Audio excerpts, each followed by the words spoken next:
The moment Evan Brooks pushed open the wrong door on the 47th floor, he didn't just walk into a billionaire's private sanctuary. He walked into a trap that would either destroy them both or save lives neither of them knew were in danger. What looked like a janitor's careless mistake was actually the first move in a calculated attack, and the woman he accidentally saw vulnerable and exposed would soon become the only person standing between him and disgrace. But before any of that, there was just silence, shock, and the terrible realization that some doors, once opened, change everything. If you're ready to discover how one wrong turn became the beginning of something neither of them could have predicted, stay with me until the end. And if you're enjoying this story, hit that like button and drop a comment with your city so I can see how far this tale travels. The fluorescent bulb in Evan Brooks's maintenance cart flickered as he pushed it down the corridor of the 47th floor, the wheels squeaking rhythmically against polished marble that probably cost more per square foot than his monthly rent. He'd been working in the Meridian Tower for 3 years, and in that time he'd learned the building's rhythms the way a sailor learns the sea, which executives left early on Fridays, which departments ordered too much coffee, which bathrooms had the temperamental plumbing that required his particular touch. Today's work order was routine: replace air filters in the executive suite's private conference rooms.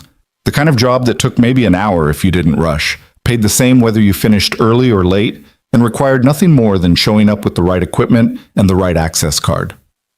Evan preferred routine.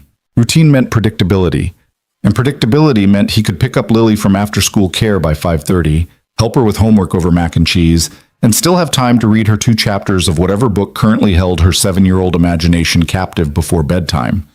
Routine meant stability, and stability was everything when you were raising a daughter alone.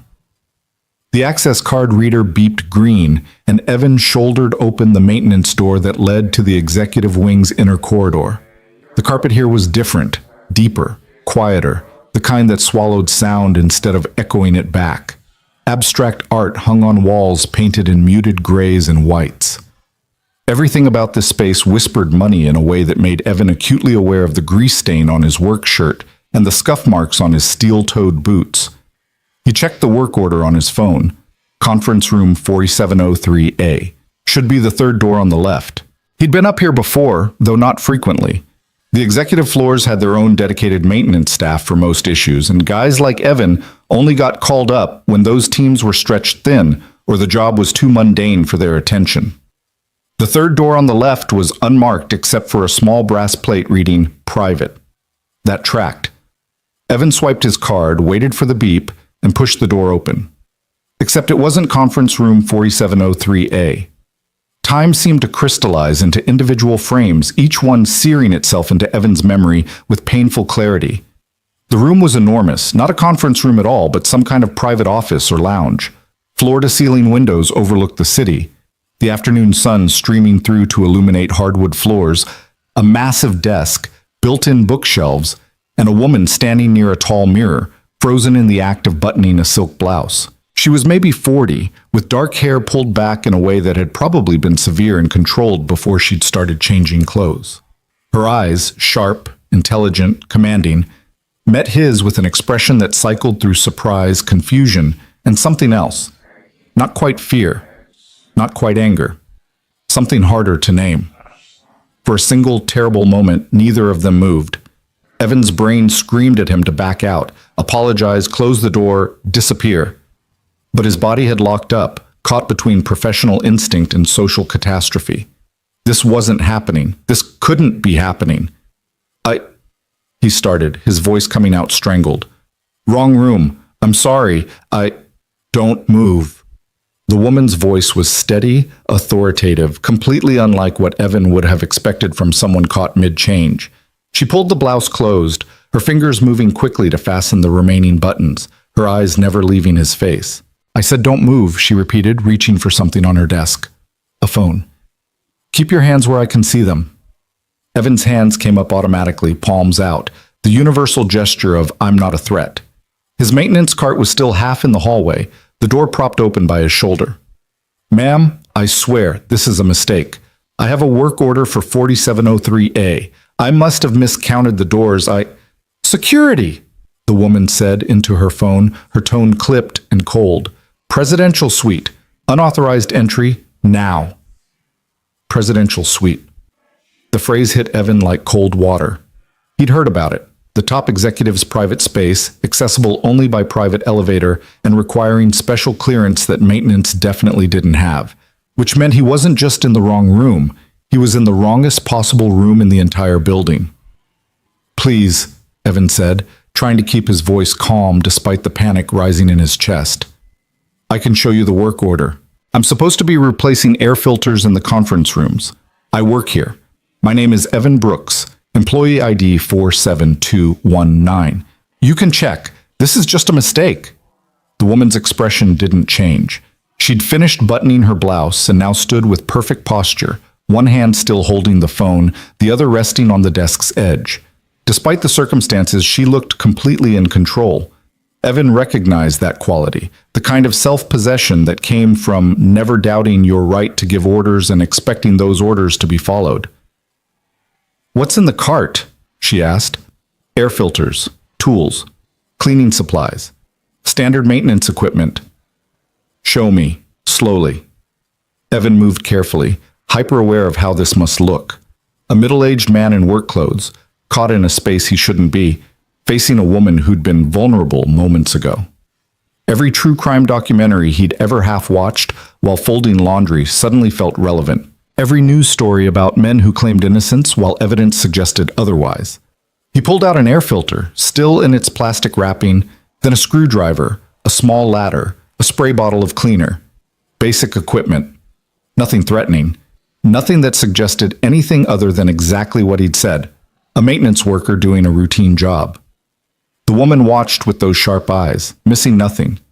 Evan caught himself wondering who she was. The presidential suite meant CEO, probably. He'd seen company newsletters with photos of the executive team, but he'd never paid much attention. Names and faces of people so far above his pay grade, they might as well be fictional characters. Footsteps echoed in the hallway, heavy, fast, purposeful. Security. Evan's stomach twisted. This was about to get so much worse.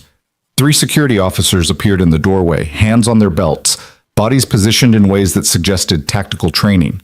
The lead officer, a tall black man with gray at his temples, took in the scene quickly. Evan with his hand still partially raised, the woman standing composed near her desk, the maintenance cart half blocking the entrance. "Ms. Cross," the officer said, addressing the woman.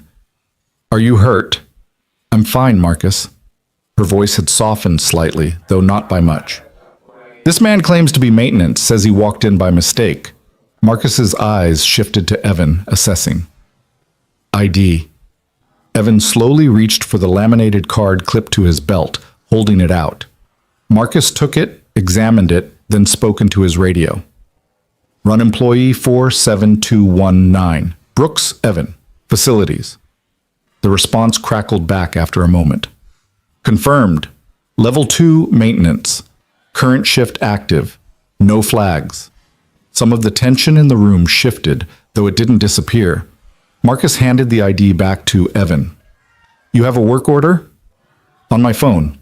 Evan pulled it out carefully, opened the app, and showed the screen. "Conference room 4703A. Air filter replacement. Got the notification this morning." Marcus studied the screen, then looked back at Ms. Cross. "This is 2 doors down from 4703A. The doors up here aren't numbered on the outside." "They should be," Ms. Cross said quietly. Something in her voice had changed. The hardness was still there, but underneath it, Evan heard something else. Confusion. Maybe concern. "Ms. Cross," Marcus said carefully. "With respect, this area requires special clearance. Level 2 maintenance shouldn't have card access to this corridor at all." The room fell silent. Evan watched understanding dawn across faces as the implications sank in. His card had opened that door. A door it shouldn't have been able to open. "Check the system," Ms. Cross said, her voice sharp again. "Now." One of the other officers pulled out a tablet, fingers moving quickly across the screen. 30 seconds passed, then a minute. The officer's frown deepened. "Ms. Cross," he said slowly, "according to the access log, this door has been unlocked for the last 40 minutes. "That's impossible," Ms. Cross said. "I locked it myself when I came in to change after the board meeting." The officer turned the tablet around, showing the screen. System shows manual override at 2:47 p.m. That's your code, ma'am. Ms. Cross moved to look at the screen, her composure finally cracking into visible confusion. I didn't override anything. I've been in video meetings since 3 o'clock. Check the conference system logs if you don't believe me. Marcus and the officer exchanged glances. Professional, trained glances that suggested they were thinking the same thing Evan was starting to think. Something was very wrong here. Mr. Brooks, Marcus said, his tone shifting from suspicious to businesslike. Did you notice anything unusual when you entered this corridor? Anyone else around? Any equipment that seemed out of place? Evan thought back, replaying the last 10 minutes in his mind. No, just me. The hallway was empty. Everything looked normal. And your work order, Marcus continued. When did you receive it? This morning, around 9 a.m., I think. I had 3 other jobs before this one. The officer with the tablet was typing again, his frown deepening with each keystroke. The work order was generated at 8:47 this morning from an admin terminal in the facilities office. But, he paused, scrolling through something. That terminal was logged in under credentials that were reported compromised last week. It was supposed to have suspended the account. But they didn't, Ms. Cross said flatly. Apparently not. The pieces were there, scattered across the room like parts of a puzzle, but Evan couldn't quite see how they fit together. Someone had used compromised credentials to generate a fake work order. Someone had overridden the lock on this door using Ms. Cross's own code. Someone had arranged for Evan to walk into this room at exactly the moment when Ms. Cross would be most vulnerable. But why? Ms. Cross, Marcus said quietly, we need to sweep this entire suite for surveillance devices, and we need to pull security footage for this floor going back at least a week. Ms. Cross nodded, but her eyes were on Evan now, studying him with an intensity that made him want to look away. He didn't, though. He met her gaze steadily, trying to project the truth that he was exactly what he appeared to be, a single father with a maintenance job who'd stumbled into something far beyond his understanding or control. Mr. Brooks, she said finally, I owe you an apology. It appears you were manipulated into this situation. It's okay, Evan said automatically, though it wasn't okay. Not really. His hands were still shaking slightly, adrenaline draining out of his system in a way that left him feeling hollow. I understand why you reacted the way you did. Do you? There was something in her voice now, something darker than the professional concern of a CEO dealing with a security breach. Do you understand what it means to have your privacy violated? Your safety compromised? To have someone arrange for you to be caught in a vulnerable moment by a stranger, not knowing if that stranger means you harm? Evan thought of Lily, of all the times he'd triple-checked the locks on their apartment door, of the pepper spray he kept on his keychain, and the self-defense class he'd taken at the community center, because the world was full of threats he couldn't always see coming. He thought of being a single parent, responsible for a child's safety in a city that didn't care about either of them, of the constant low-level anxiety that came with knowing you were all that stood between your daughter and chaos. Yeah, he said quietly. I think I do. Ms. Cross studied him for a long moment, then nodded. Marcus, please escort Mr. Brooks back to his normal work area. Make sure he has an incident report to fill out, and arrange for him to speak with HR about compensation for this disruption to his day. Wait, Evan said. Compensation? I don't need... You were set up as a pawn in someone's game, Ms. Cross interrupted. The least this company can do is ensure you're not penalized for it. Consider it an apology. She turned away then, dismissing him, her attention already shifting to the officers and the larger problem unfolding around them. Evan found himself being ushered out into the hallway by Marcus, his maintenance cart rattling as it rolled over the threshold back into the mundane world of regular corridors and regular problems. For what it's worth, Marcus said as they walked toward the elevator, you handled that well. Stayed calm, didn't escalate. That matters. I was terrified, Evan admitted. Smart, but you didn't let the terror make you stupid. Marcus pressed the elevator button. That's the difference between someone who survives bad situations and someone who makes them worse. The elevator arrived, and Evan pushed his cart inside. As the doors started to close, Marcus held them open with one hand.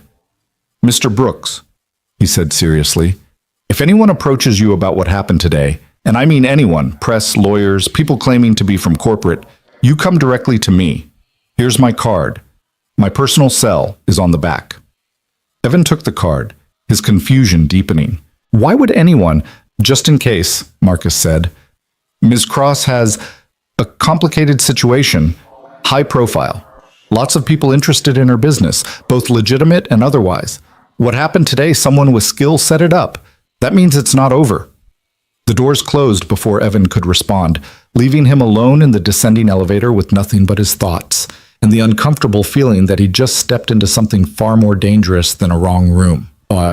3 hours later, Evan sat in his pickup truck in the after-school care parking lot, hands gripping the steering wheel, trying to process the afternoon. He'd filled out an incident report that felt both excessive and inadequate. How do you capture the surreal experience of accidentally walking in on a billionaire CEO, getting accused of intrusion, then learning you'd been set up as part of some larger scheme? HR had been apologetic, professional, and had insisted on cutting him a check for 3 days of wages as inconvenience compensation. They'd also made him sign an NDA so comprehensive it made his head spin. He could tell his daughter he'd had an incident at work. He could not tell her, or anyone else, any specific details about what had happened, who was involved, or what he'd seen. Lily emerged from the building in a swirl of pink backpack and untied shoelaces, her teacher trailing behind with that particular smile adults used when they were about to tell you something about your child that you probably didn't want to hear. "Mr. Brooks," Mrs. Chen said warmly, "could I have a quick word?" Evan's stomach sank. "Is everything okay?" "Oh yes. I just wanted to let you know that Lily was very helpful today during art class. One of the other students was struggling with cutting paper, and Lily showed her a technique for holding scissors that made it much easier. Very patient, very kind." The relief that washed over Evan was disproportionate to the news, but after the afternoon he'd had, hearing something good about his daughter felt like a lifeline to normalcy. "That's great," he said, smiling genuinely for the first time since walking through the wrong door. "Thank you for telling me." Lily bounded up, already talking. "Dad, guess what? We learned about butterflies today, and did you know some butterflies migrate thousands of miles? Thousands! That's like going from here to somewhere really far." "That's amazing, sweetheart." Evan took her backpack, helped her into the truck, buckled her in. The familiar ritual grounded him, reminded him what actually mattered. As he drove home, Lily chattered about butterflies and art class, and how Tommy had brought crickets for show and tell, and they'd escaped and the whole class had spent 20 minutes trying to catch them. Normal, beautiful, uncomplicated kid stuff. The kind of life he'd worked so hard to build for her after her mother had walked out 3 years ago, leaving nothing but a note and a forwarding address that turned out to be fake. Their apartment was in a building that had seen better days but maintained enough respectability to feel safe. 2 bedrooms, 1 bathroom, a kitchen that worked if you didn't expect miracles, and a living room that served as homework space, play area, and Evan's office rolled into one. It wasn't much, but it was theirs. While Lily did homework at the coffee table, Evan stood in the kitchen making mac and cheese from a box, his mind wandering back to Ms. Cross's face when she'd realized the door had been deliberately unlocked. The fear underneath the control. The anger at the violation. His phone buzzed. Unknown number. Normally, Evan ignored unknown numbers. They were either spam or bill collectors, neither of which he had the energy to deal with. But after Marcus's warning, he answered. "Mr. Brooks?" A woman's voice, professional but not cold.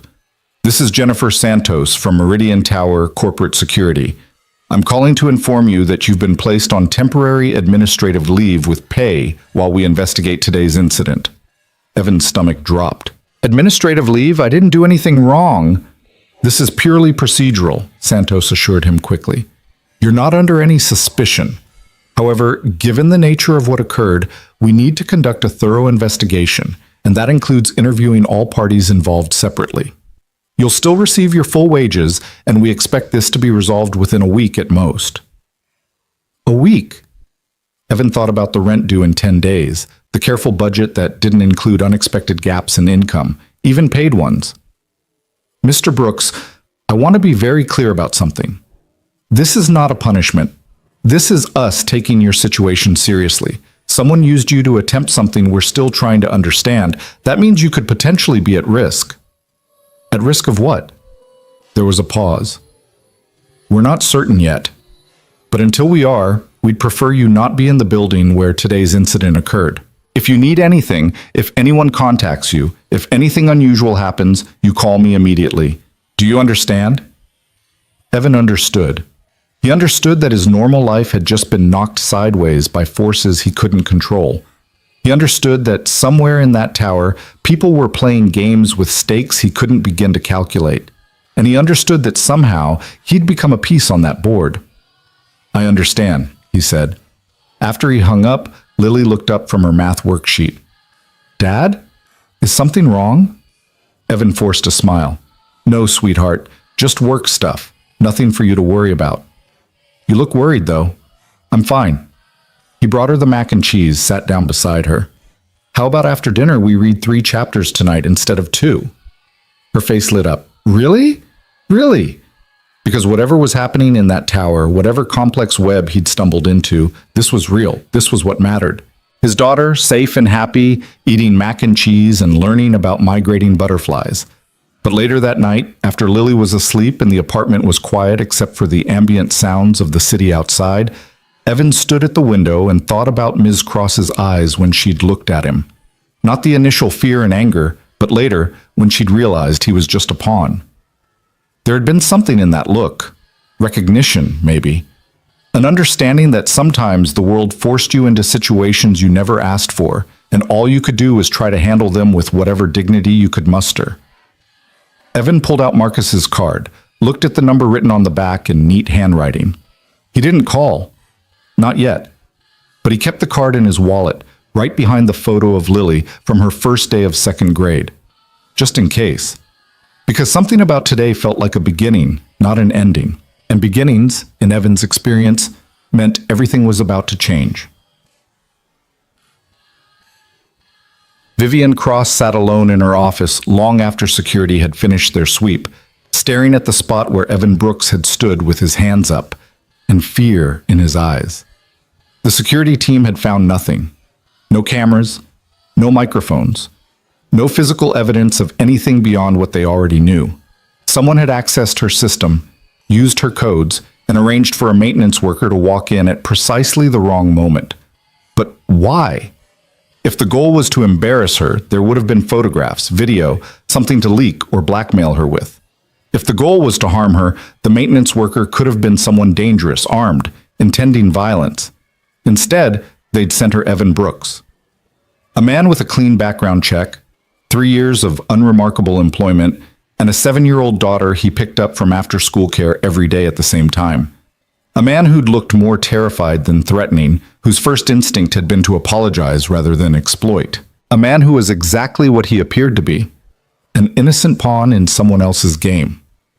Marcus knocked on her open door. Miss Cross, you should go home. It's past 9. Someone had access to my private codes, Marcus. They walked right through my security like it wasn't even there. I know. He stepped inside, closed the door behind him. And we're going to find out who. But not tonight. Tonight, you need rest. Vivian wanted to argue. She wanted to pull every security log, every access record, every piece of data until she found the hole in her defenses. But Marcus was right. Exhaustion pulled at her, made her thoughts sluggish when she needed them sharp.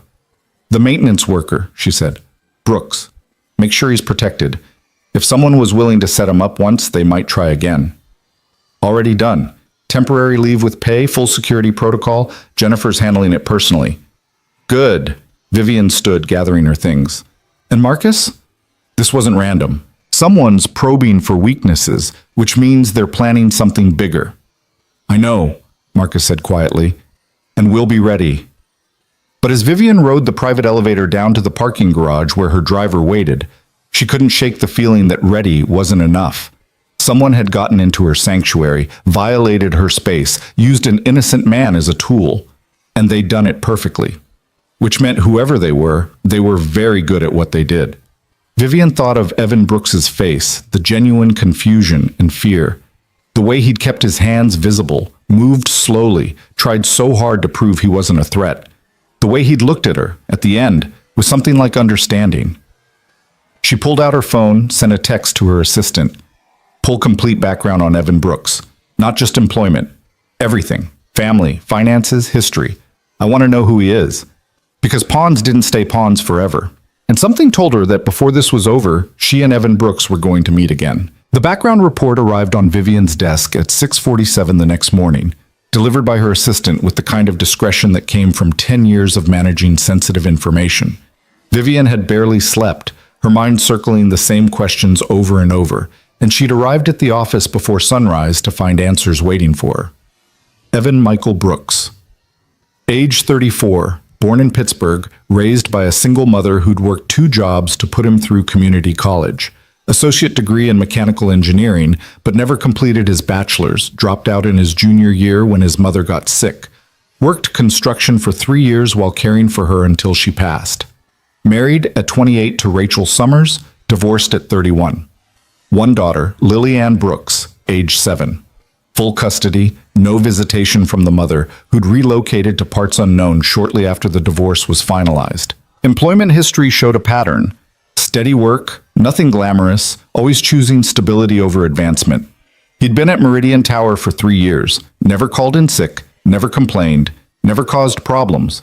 His supervisor's evaluations were consistent, competent, reliable, keeps to himself.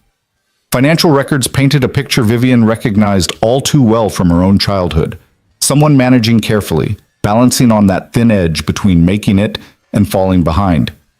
Rent paid on time, but never early. Modest savings account, no credit card debt, but no cushion either.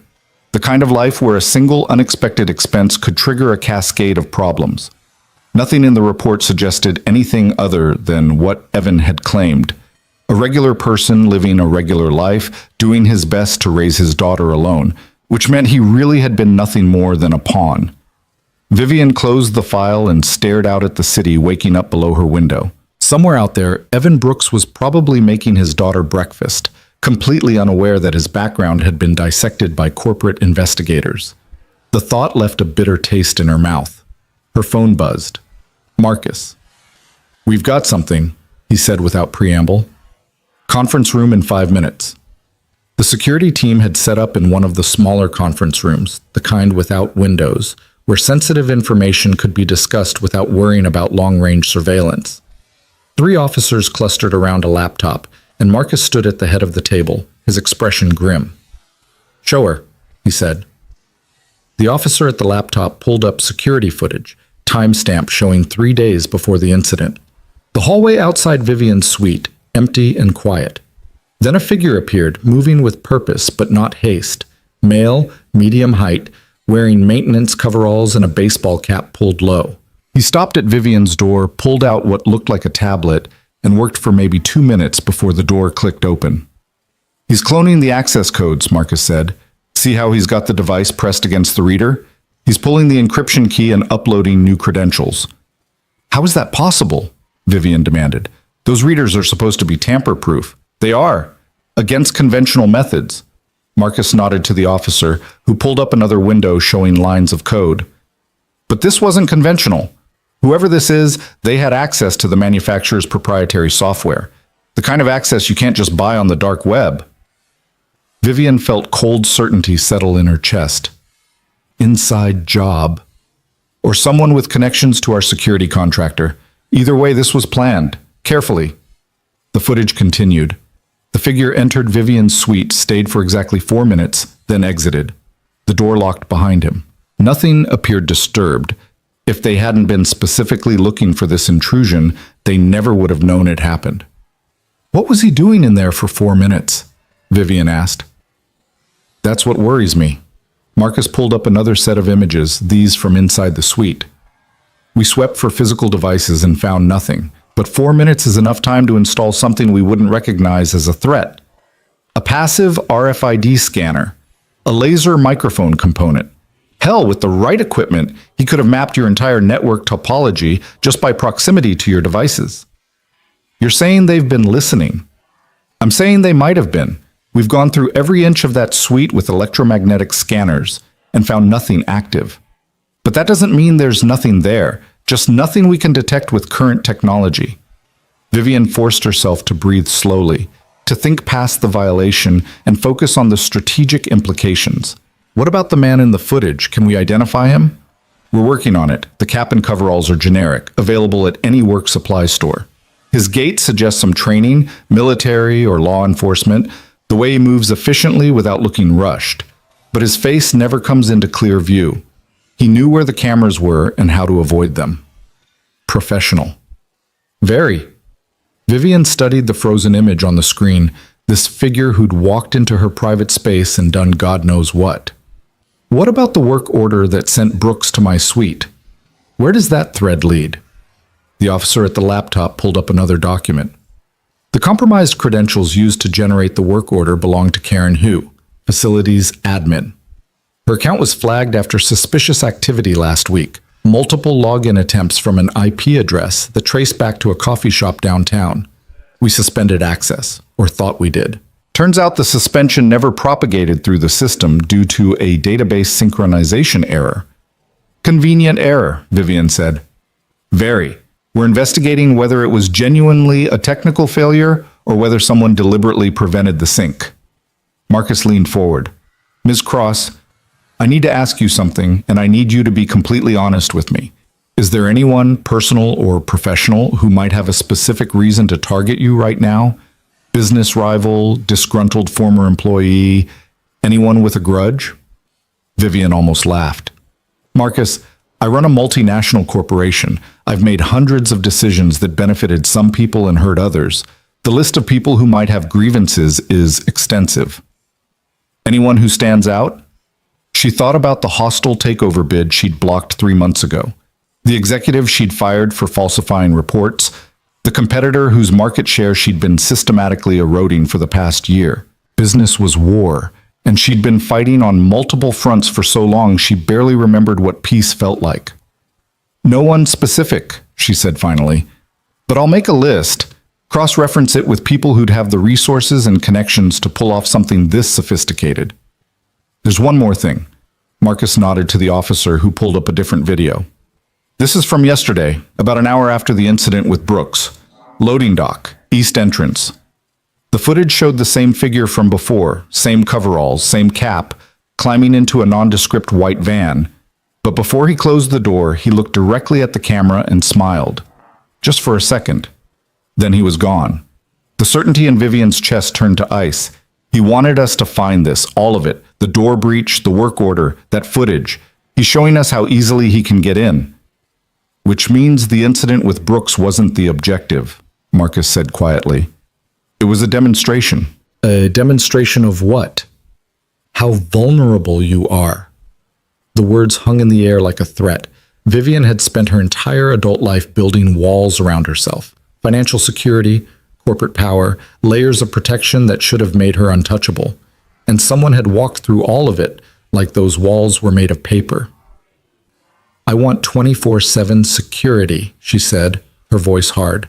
Not just here, my home, my car, anywhere I go regularly.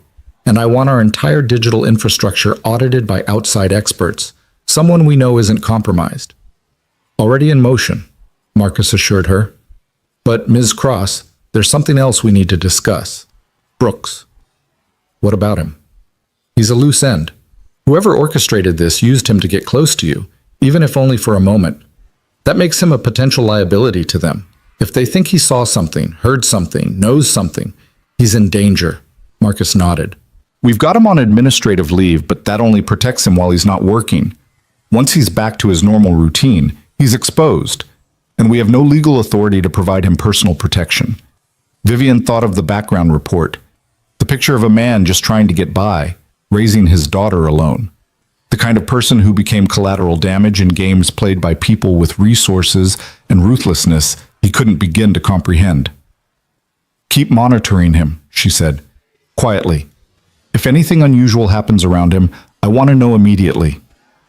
And if he's approached, if whoever's behind this tries to use him again, then we'll deal with it. Vivian stood, signaling the meeting was over. But I'm not going to let an innocent man become a casualty because someone decided to use him to get to me.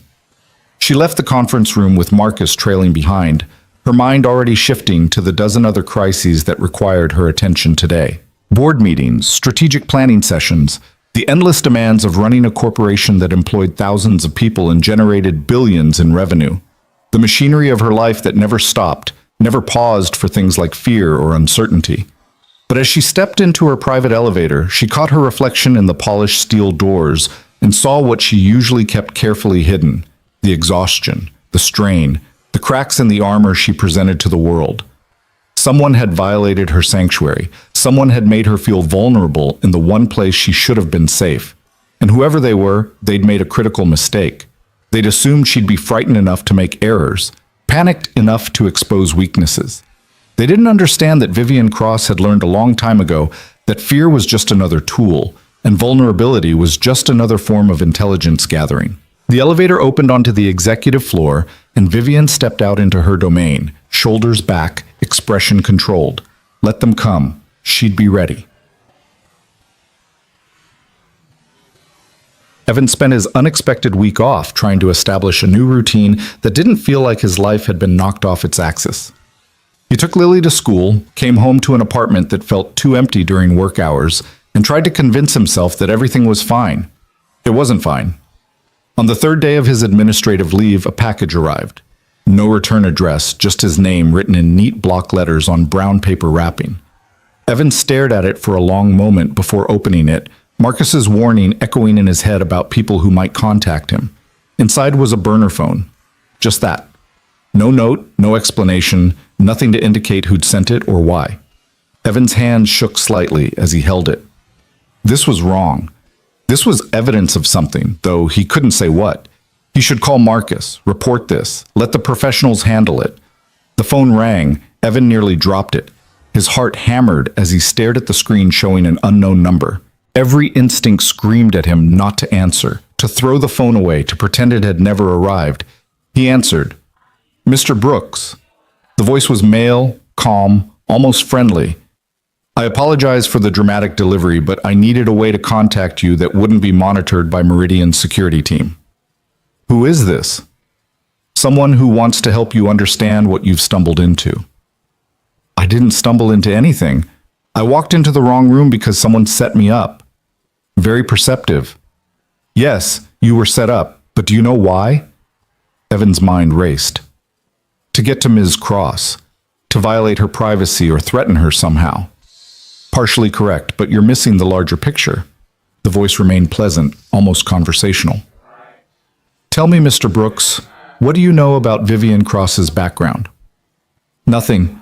I don't know anything about her. Exactly, and that's by design. She spent considerable resources ensuring her past stays buried. But some of us remember. Some of us were there. There where? That's not a conversation for the phone. I'd like to meet with you. Somewhere public, somewhere safe. I'll explain everything. Why you were chosen, what's really happening at Meridian Tower, and how you can protect yourself and your daughter from becoming collateral damage. The mention of Lily sent ice through Evan's veins. Don't you dare! I'm not threatening her, Mr. Brooks. I'm trying to warn you that others might. You've been pulled into a situation involving very powerful people with very complicated histories. The best thing you can do is understand what's really happening so you can make informed decisions about how to proceed. I could just hang up, call security, tell them about this. You could. And they'd take the phone, investigate, find nothing that leads anywhere. Meanwhile, you'd still be in the dark, still vulnerable. Or you could meet with me, listen to what I have to say, and then decide for yourself what to believe. Evan's mind was spinning. Everything about this felt wrong, dangerous, like a trap closing around him. But the voice on the phone was right about one thing. He was in the dark. Someone had used him, and he had no idea why or what might happen next. Where? He asked finally. Lincoln Park, the big fountain near the south entrance. Tomorrow at 2:00 p.m. Bring the phone, leave yours at home. Come alone. How do I know this isn't... The line went dead. Evan stood in his kitchen, holding a burner phone that shouldn't exist, having just agreed to a meeting that every rational instinct told him was a terrible idea. He should call Marcus. He should report this immediately. Instead, he carefully hid the phone in a drawer under some old takeout menus and tried to figure out what he was going to do. That night, after Lily was asleep, Evan sat at his laptop and did something he probably shouldn't have. He researched Vivian Cross. The official biography was impressive. MBA from Harvard, multiple successful startups, appointed CEO of Meridian Corporation 5 years ago at the unusually young age of 35.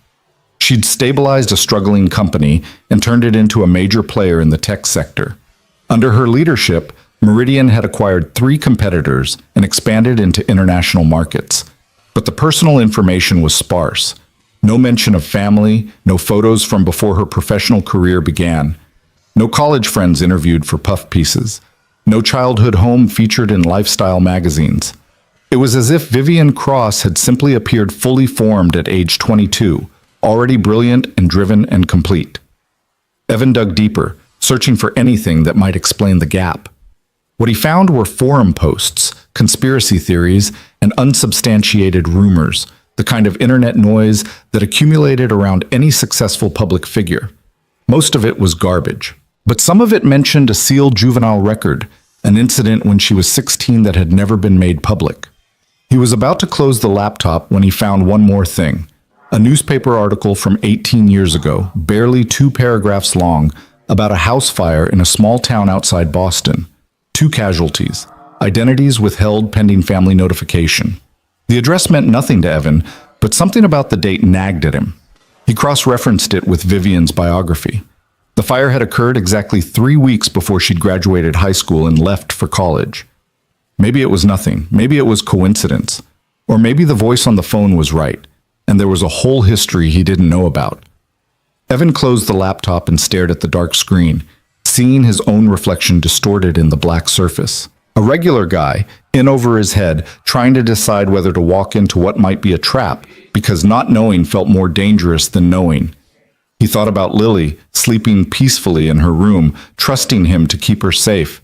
Everything he did, every decision he made, it all came back to that.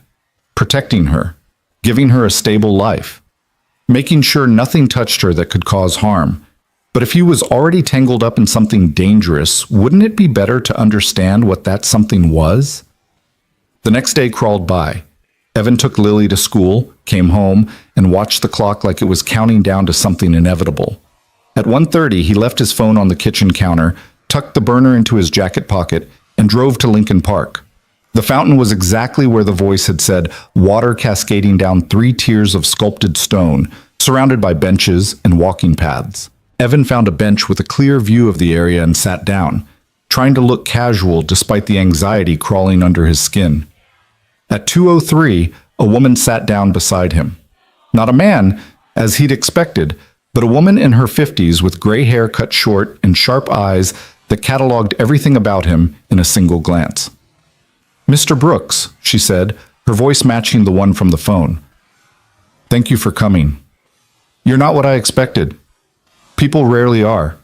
She settled back against the bench, her posture relaxed despite the tension radiating from Evan.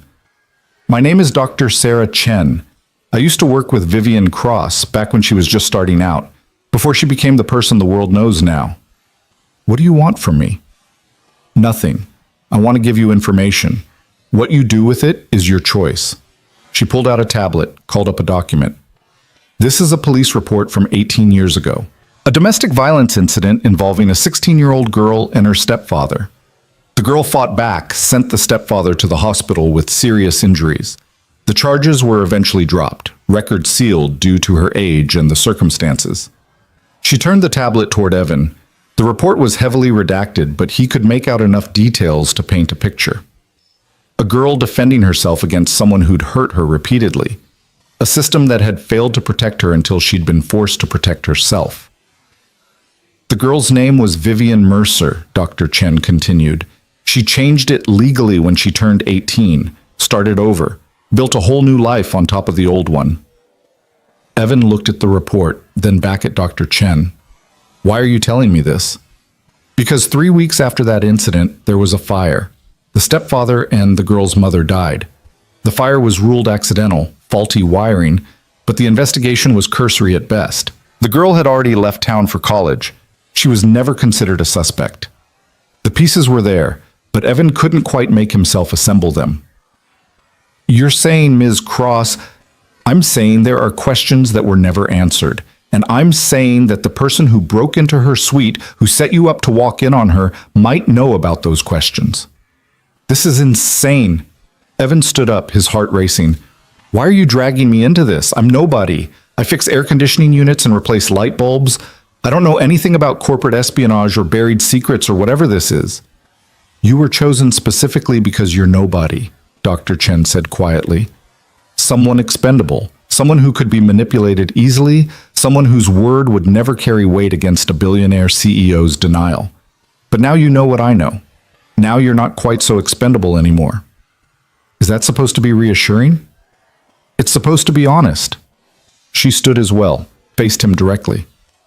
"I don't know who's targeting Vivian Cross or what they plan to do with the information they're gathering, but I know she's dangerous when threatened, and I know that people who get caught between her and her enemies tend to get hurt. So what am I supposed to do?" "Stay away from her. Don't go back to work at Meridian Tower. Take your daughter and find employment somewhere else, somewhere far away from whatever's about to happen." Dr. Chen handed him the tablet. "Keep this. Consider it insurance. If things go wrong, if you need leverage or protection, that report might be valuable. Just remember, using it makes you part of this story, not just a bystander." She walked away before Evan could respond, disappearing into the crowd of people enjoying the park on a pleasant afternoon. Evan stood holding the tablet, feeling like he'd just been handed a grenade with the pin already pulled.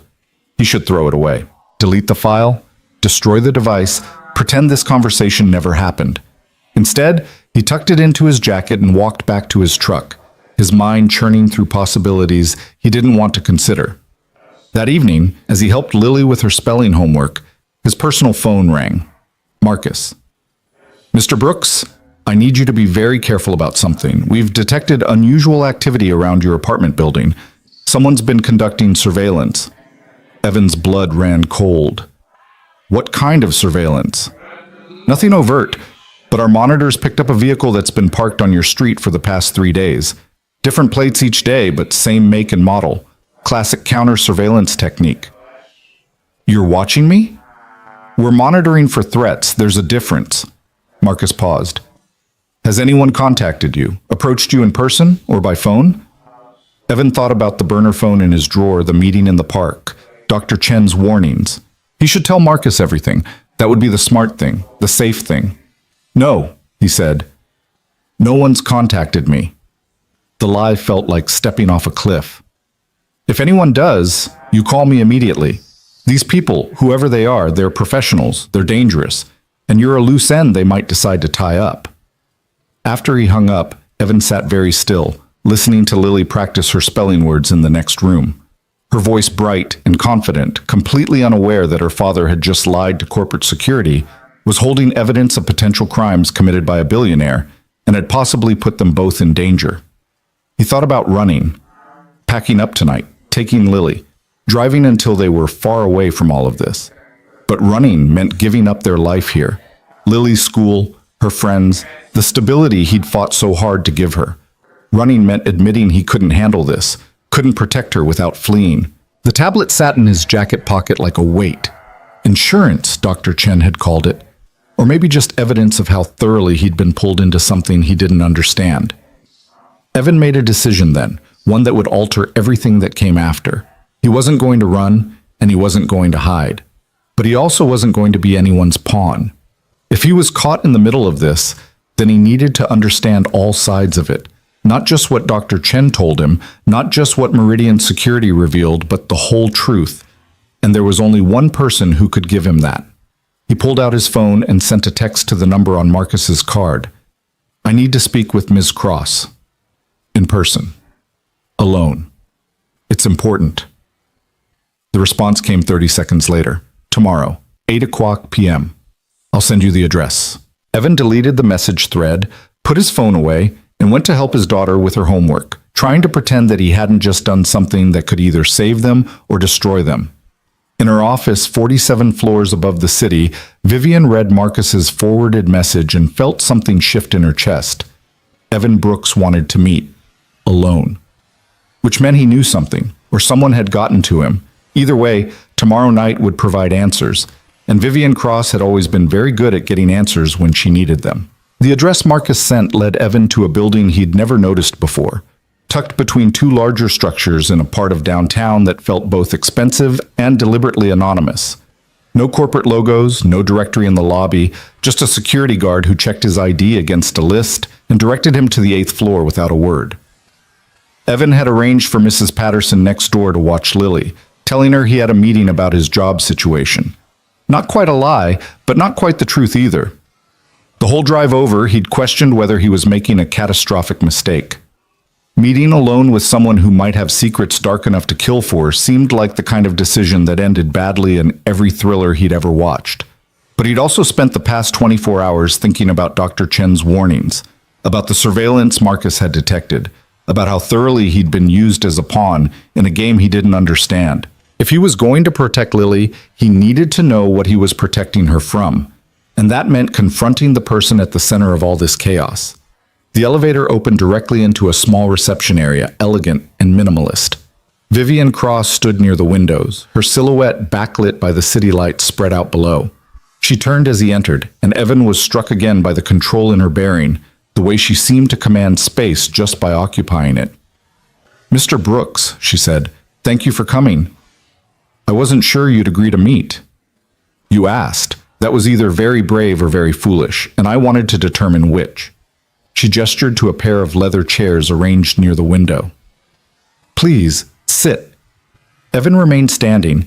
He'd been in enough uncomfortable situations to know that accepting an invitation to sit meant accepting the other person's control of the conversation. "I'll stand, thanks." A flicker of something crossed her face. Approval, maybe, or recognition that he wasn't going to be as easy to manage as she might have expected. "Fair enough," she said. "Then let's not waste time on pleasantries. You wanted to speak with me. I assume it's because someone has contacted you with information they thought you should have." The directness caught Evan off guard, but he recovered quickly. "How did you know?" "Because that's what I would do if I wanted to destabilize someone in my position. Find a person tangentially connected to me, give them carefully selected information designed to create doubt and fear, and let human nature do the rest." Vivian moved closer, her eyes sharp and assessing. "What did they tell you?"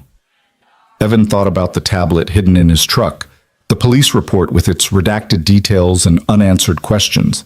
He thought about Dr. Chen's voice, calm and certain, painting a picture of violence and possible murder wrapped in the past of the woman standing before him. "They told me you have secrets," he said finally. "That your past isn't what you've presented to the world. That someone knows those secrets and is using them to target you. And they positioned you as what? A concerned citizen? A potential ally? Or did they suggest you were in danger because of your accidental involvement?" "All of the above." Vivian smiled, but there was no warmth in it. "Efficient. Tell me, did they give you any actual proof, or just implications and suggestions designed to make you paranoid?" "They gave me enough to know there are questions you've avoided answering for a long time." "Questions." She turned back to the window, her reflection ghostly in the glass. "Everyone has questions they don't want to answer, Mr. Brooks. The difference is most people don't have the resources or determination to keep those questions buried. I do. Or at least I did." "So it's true.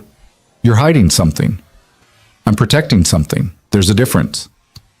She faced him again, and for the first time since he'd met her, Evan saw something other than perfect control in her expression. Something raw and real and painful. "I was 16 years old when my stepfather broke 3 of my ribs and fractured my cheekbone because I came home late from studying at the library. I was 16 when I fought back hard enough to put him in the hospital, and I was 16 when I decided that I would never, ever be that powerless again."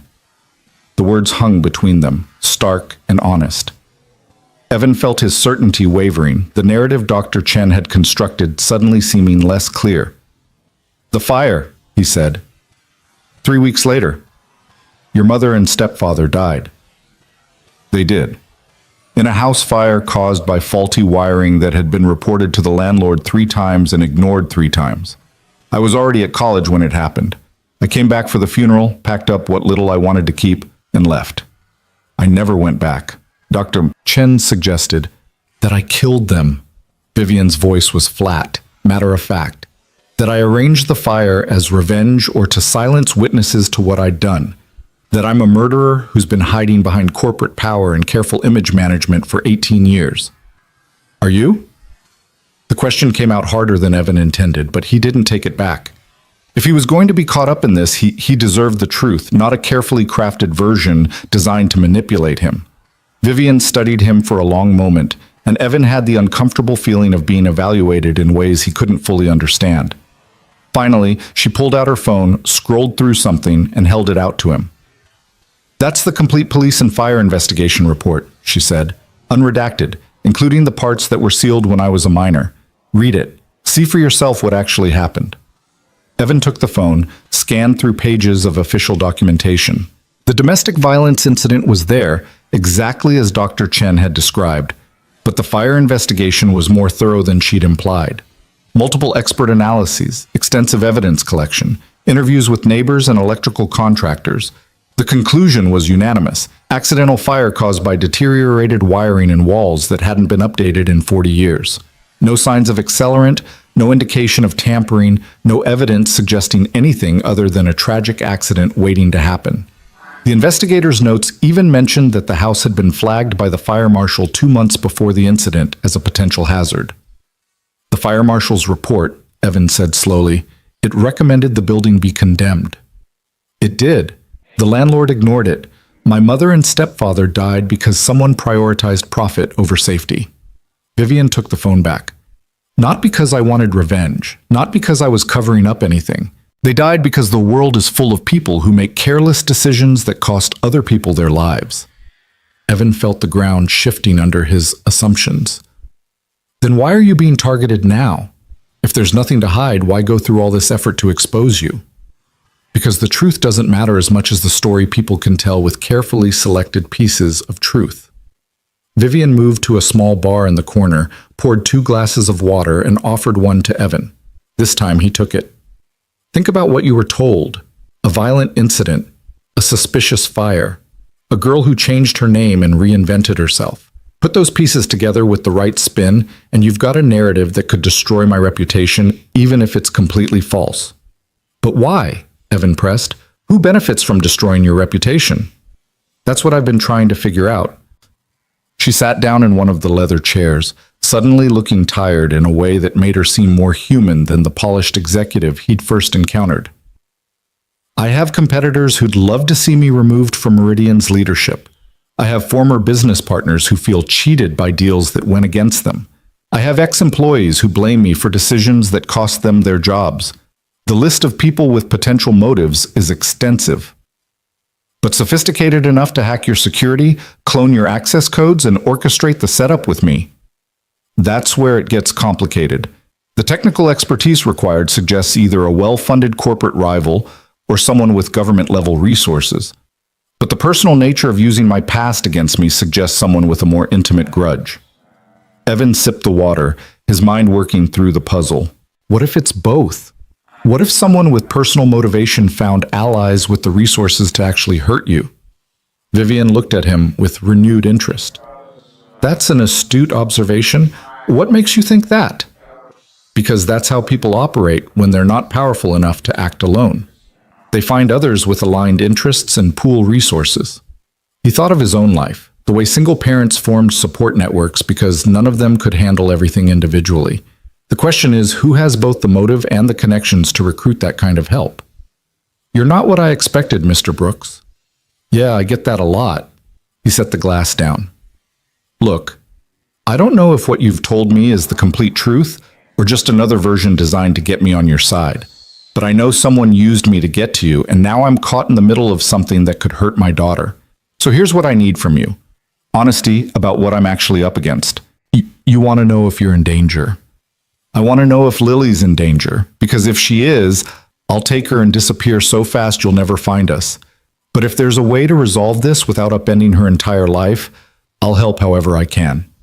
Vivian stood, walked to the window, and stared out at the city for a long moment. When she spoke, her voice was quieter, stripped of the executive authority she usually wielded like armor. When I was your daughter's age, I believed the world was fundamentally safe, that adults would protect children, that systems existed to keep people from harm. Then I learned differently. I learned that sometimes the people supposed to protect you are the ones you need protection from, that systems fail, that safety is an illusion, and that the only person you can truly rely on is yourself. She turned back to face him. I spent the last 18 years building walls around myself so thick that nothing could get through. Money, power, influence, security. All of it designed to ensure I would never be vulnerable again. And then someone walked through those walls like they were made of paper, using a maintenance worker with a daughter and a clean background to prove how easily they could reach me. You didn't answer my question. I don't think your daughter is in immediate danger. Whoever's behind this, they're focused on me. You were just a tool, and tools get discarded once they've served their purpose. But she hesitated, and Evan saw something like genuine concern in her eyes. If they think you know something, if they believe you've become more than just a pawn, then yes, you could be at risk. Then I need to know everything, not just what you want me to know, but everything that could affect my daughter's safety. Vivian walked to a desk in the corner, pulled out a thick folder, and handed it to Evan. This is everything my security team has compiled about the incident, the investigation, and the potential suspects. It includes some information about my past that I've kept private for years. Read it, study it, make your own assessment of what you're dealing with. Evan took the folder, feeling its weight both literally and metaphorically. Why are you trusting me with this? Because you asked the right questions. Because you're more concerned about protecting your daughter than protecting yourself. And because if someone's trying to use you against me, I'd rather have you informed and allied than ignorant and manipulated. You want me as an ally. I want you as someone who understands what's really happening and can make informed decisions. What you do with that information is your choice. Evan opened the folder, scanned the first few pages. Security reports, background checks on potential suspects, analysis of the technical methods used in the breach. It was comprehensive in a way that suggested Vivian took threats very seriously. There's something else, Vivian said. The person who contacted you, Dr. Chen, she did work with me about 12 years ago. We had a disagreement about the direction of a project we were developing. She felt I was prioritizing profit over ethical considerations. I felt she was being naive about market realities. She left the company claiming I'd forced her out. I didn't. But I also didn't fight to keep her. So she has a grudge. A 12-year-old grudge that she's apparently nursed into something more active. Whether she's behind the entire operation or just being used to deliver information to you, I don't know yet. But her involvement suggests this is more personal than purely business motivated. Evan closed the folder. You're telling me all this because you want me to be your eyes and ears. If they contact me again, you want me to report back to you. I'm telling you this because you deserve to know what you're caught up in. What you do with that knowledge is your decision. Vivian returned to her chair, her posture relaxing slightly. But yes, if you're willing to share information about any future contacts, I would consider that valuable. In return, I'll ensure you and your daughter have protection. Not obvious security that would scare her or disrupt your lives, but monitoring that would alert us if any threat emerged. You're asking me to spy for you. I'm asking you to think about which side you want to be on when this situation reaches its inevitable conclusion. Someone is coming for me, Mr. Brooks. They've demonstrated sophistication, patience, and resources. When they make their real move, people nearby will get hurt. I'd prefer you and your daughter not be among them. The threat wasn't quite explicit, but it didn't need to be. Evan understood the calculation. Help Vivian, and she'd protect them. Stay neutral or work against her, and they'd be on their own when things got dangerous. I need to think about this, he said. Of course. Take the folder, review the information, and contact me when you've decided. She stood, signaling the meeting was ending. But, Mr. Brooks, one more thing. The tablet Dr. Chen gave you with the police report. I'd like it back. Evan's blood went cold. How did you know about that? Because I've been doing this a long time, and I know how these operations work. She gave you something that feels like leverage, something you could use against me if necessary. It's a classic tactic to make you feel empowered while actually compromising you. That device is almost certainly tracking your location and possibly recording your conversations. You're paranoid. I'm careful. There's a difference. Vivian's expression was sympathetic but firm. I'm not demanding you give it to me, but I'm strongly suggesting that you either destroy it or hand it over to someone who can properly analyze what it's actually doing beyond displaying information. Evan thought about the tablet, still hidden in his truck. He'd assumed it was just a data storage device, but what if Vivian was right? What if Dr. Chen had given him surveillance equipment disguised as evidence? I'll think about that too, he said finally. Fair enough.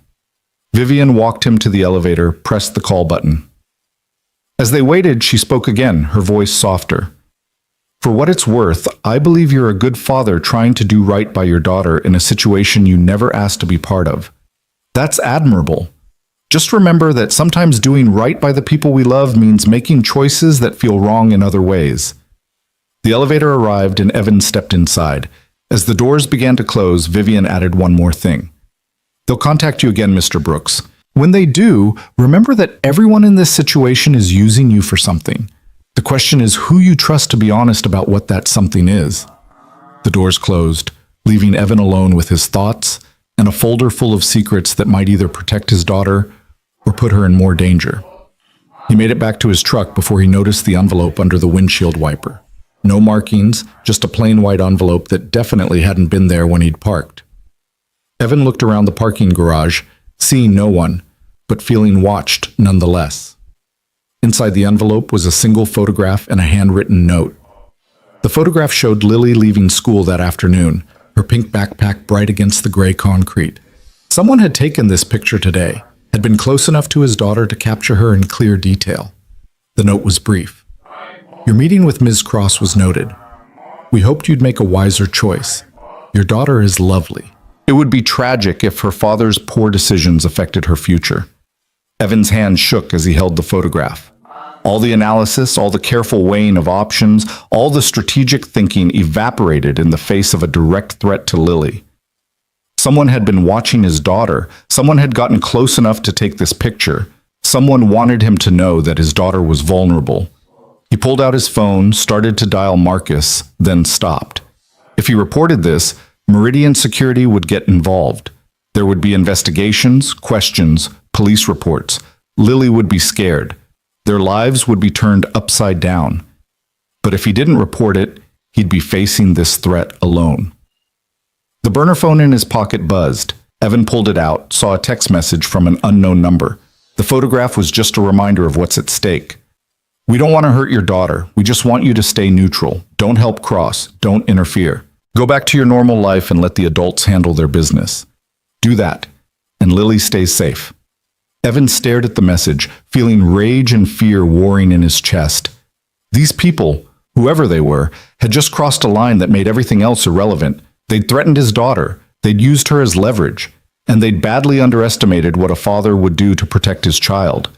He got into his truck, locked the doors, and opened the folder Vivian had given him. If he was going to protect Lily, he needed to understand everything.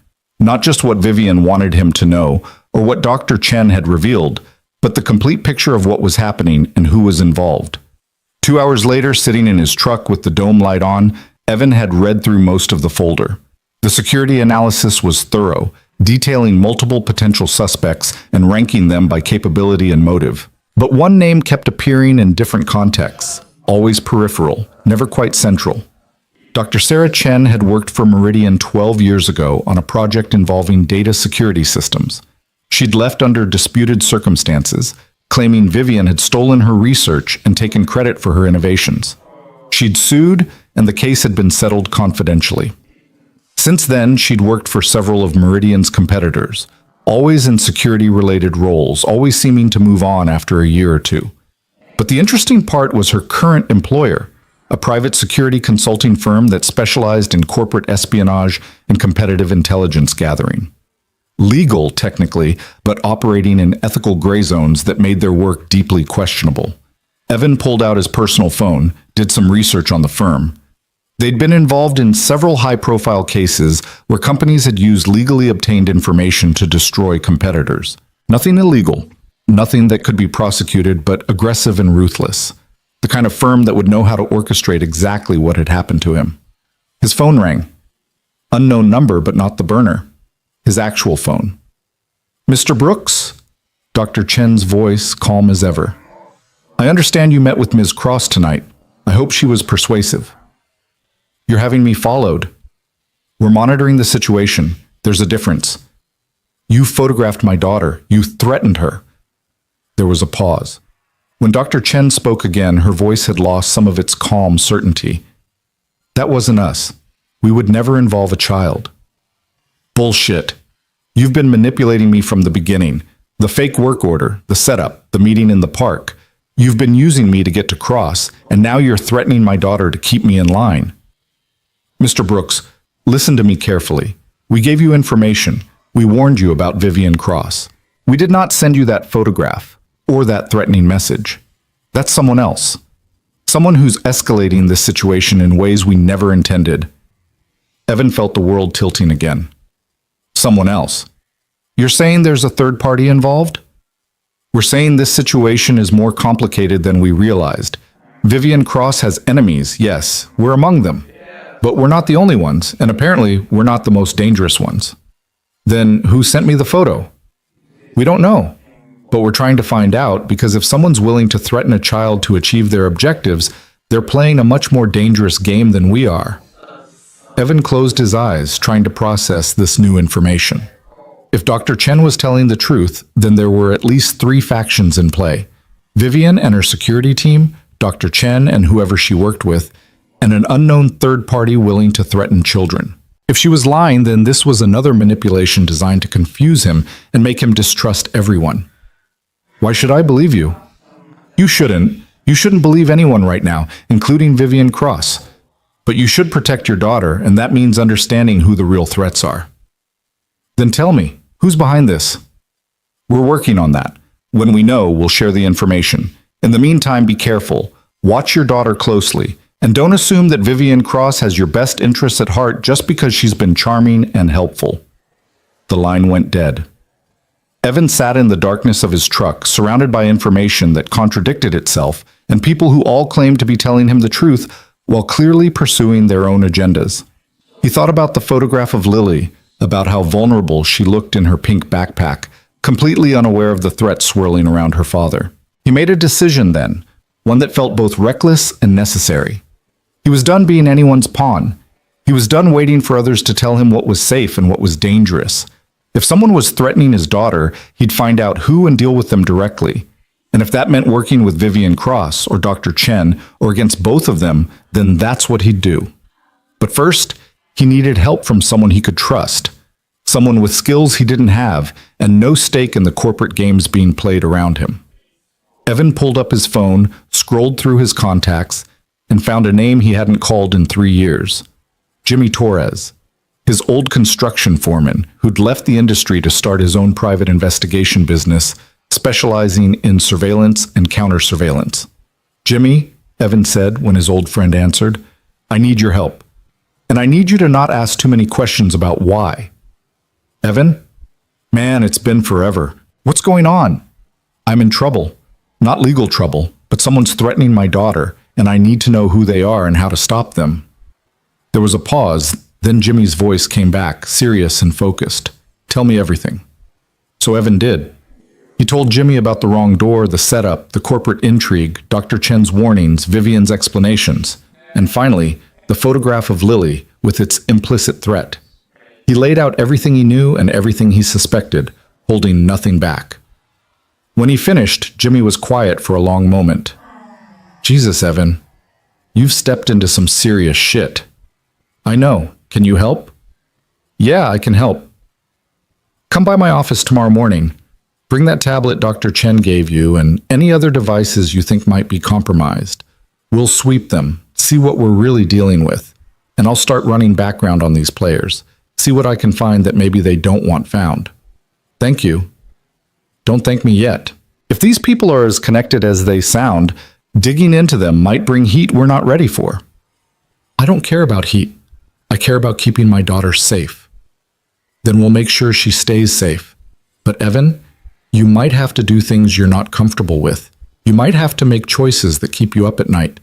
You ready for that?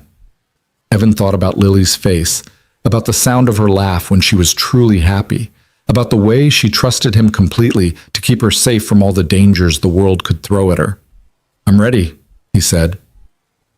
After he hung up, Evan sat in his truck for a few more minutes, looking at the photograph of his daughter and feeling something hard and cold settle into his chest. Fear was still there, but underneath it was something else, something that felt like purpose. Whoever had threatened Lily had made a critical mistake. They'd assumed he was weak, expendable, someone who would fold under pressure. They were about to learn differently. Evan started the truck and drove home, his mind already working through plans and possibilities. Tomorrow he'd meet with Jimmy. Tomorrow he'd start gathering his own intelligence, building his own understanding of who was really behind this and what they wanted. Tonight, he'd check every lock on their apartment twice, set up his phone to record any sounds near Lily's room, and sleep in the chair outside her door with a baseball bat across his lap. Because if anyone tried to get to his daughter, they'd have to go through him first. And Evan Brooks, maintenance worker and single father, was discovering he was capable of far more than he'd ever imagined when it came to protecting the person he loved most in the world. Jimmy Torres's office occupied the second floor of a converted warehouse in an industrial area that had seen better days but maintained enough legitimate business to avoid feeling completely abandoned. Evan arrived at 8 the next morning after dropping Lily at school with instructions to stay with her teacher at all times and not talk to any strangers. She'd looked at him with confusion that bordered on concern, and he'd hated putting that worry in her eyes. But fear was better than ignorance when someone had already proven they could get close enough to photograph her. The office itself was sparse but professional, filled with equipment Evan didn't recognize, and several computer monitors displaying what looked like surveillance footage from various locations.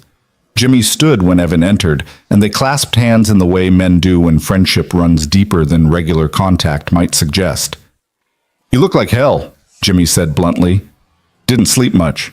"Yeah, I wouldn't either if someone threatened my kid." Jimmy gestured to a chair near his desk. "Let's see what you brought me." Evan handed over the tablet Dr. Chen had given him, along with the burner phone and even his own phone for good measure. Jimmy took them to a workbench covered in tools and electronic equipment, connected the tablet to something that looked like a modified laptop, and started running diagnostics.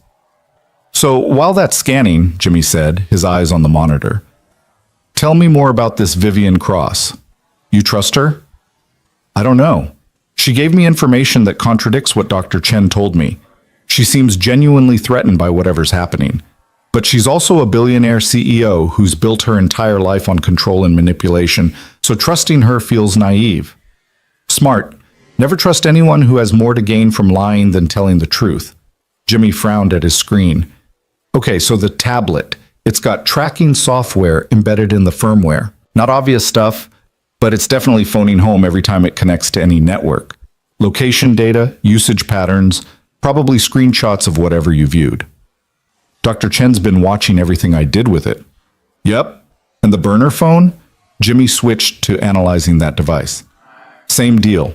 This isn't a clean burner. It's compromised from the factory, designed to look secure while actually being completely transparent to whoever set it up." Evan felt anger rising in his chest. So everything I thought was private information was actually being monitored. Welcome to modern surveillance, my friend. The scary part is how professional this setup is. This isn't something you buy on the dark web. This is custom work, probably military or intelligence-grade technology adapted for private use. Whoever's behind this has serious resources and serious connections. "What about my personal phone?" Jimmy ran the same diagnostics. After a few minutes, he looked up with an expression that mixed concern and professional appreciation. "Your phone is clean, no malware, no tracking beyond the standard stuff your carrier does. But here's the interesting part." He pulled up a log of something technical. "Someone tried to compromise it, multiple times over the past week. Sophisticated attempts that would have worked on most devices, but they all failed." "Why?" "Because you've got enterprise-level security on a personal phone. Military-grade encryption, automated threat detection, the works. This isn't standard consumer stuff. Someone installed protection on your device without you knowing about it." Evan thought about Marcus, about Meridian's security team, about Vivian's promise to keep him and Lily safe. Vivian's people, they must have done it remotely. That's my guess. Which means she's been protecting you even while you were deciding whether to trust her. Jimmy leaned back in his chair. So here's what I'm seeing. You've got at least two factions actively interested in you. Dr. Chen and whoever she works for, who are using sophisticated surveillance to track your movements and information access. And Vivian Cross's security apparatus, which is apparently trying to protect you from that surveillance. The question is, who took the photo of your daughter? Dr. Chen claimed it wasn't her people. Could be true. Could be a lie designed to make you think there's a third party so you trust her more. Or could actually be true, and there really is someone else in play. Jimmy pulled up something else on his computer. I ran preliminary backgrounds on the key players last night. Dr. Sarah Chen, formerly employed by Meridian Corporation, now working for Sentinel Strategic Solutions. That's a private intelligence firm with clients that include some very questionable corporate entities and at least two foreign governments that aren't exactly allies. She's not just a disgruntled former employee. She's a professional operative working for a company that specializes in industrial espionage and competitive intelligence. The fact that she personally contacted you instead of using intermediaries suggests this is personal for her, but she's got backing from an organization with serious capabilities. Evan processed this information, feeling the situation growing more complex with each revelation. What about the photograph? Can you trace where it came from? Not from the photo itself, but I can analyze the envelope and see if there are any forensic markers. Leave it with me. Jimmy turned back to his monitors. But Evan, here's what concerns me most. You're caught between professional operators who do this for a living, and they're all assuming you're either naive enough to manipulate or scared enough to control. The fact that you came to me suggests you're neither, which is good. But it also means when they realize you're actively investigating instead of just reacting, they're going to escalate. Let them escalate. I need to know who threatened my daughter. I get that. I do. But you need to think strategically here. Right now, you're a pawn everyone's trying to move around the board. The moment you become a player making your own moves, you become a threat, and threats get eliminated. The words hung heavy in the air between them. Evan thought about Lily, about the life he'd built for her, about how easily it could all come apart if he made the wrong choice. I can't just do nothing, he said finally. I can't sit around waiting for someone to decide my daughter's safety doesn't matter anymore. I'm not saying do nothing. I'm saying be smart about how you act. Jimmy pulled out a notebook, started writing. Here's what I suggest. We gather intelligence quietly. I've got contacts in law enforcement, private security, even some people in the intelligence community who owe me favors. We build a complete picture of who's involved, what they want, and what leverage we have. Then, when we understand the full situation, we make our move. How long will that take? A week? Maybe 2 if we're thorough. I don't know if I have 2 weeks. Then we work faster. Jimmy's expression was serious but supportive. But Evan, you need to understand something. Once you start actively investigating these people, there's no going back. You'll be committed to seeing this through, wherever it leads.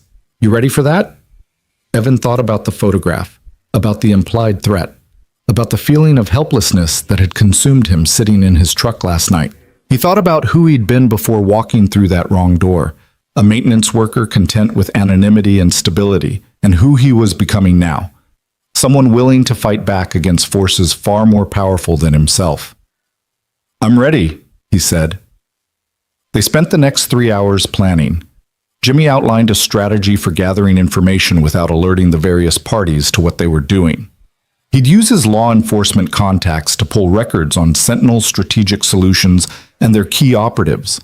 He'd tap his corporate security network to gather intelligence on Vivian Cross that went beyond the official biography. And he'd employ some technical surveillance of his own to monitor communications around Evan without anyone knowing they were being watched. One more thing, Jimmy said as Evan prepared to leave. You need to decide how much you're going to share with Vivian Cross. She's clearly got resources that could help us, but she's also got her own agenda. Using her information without becoming obligated to her is a delicate balance. I'll figure it out. Yeah, I bet you will. Jimmy walked him to the door. Hey, Evan. For what it's worth, I'm glad you called me. Whatever happens, at least you're not facing this alone anymore. The words settled something in Evan's chest that had been tight since he'd found the photograph. He wasn't alone. He had an ally, someone with skills and resources who'd help protect Lily without trying to manipulate him for their own purposes.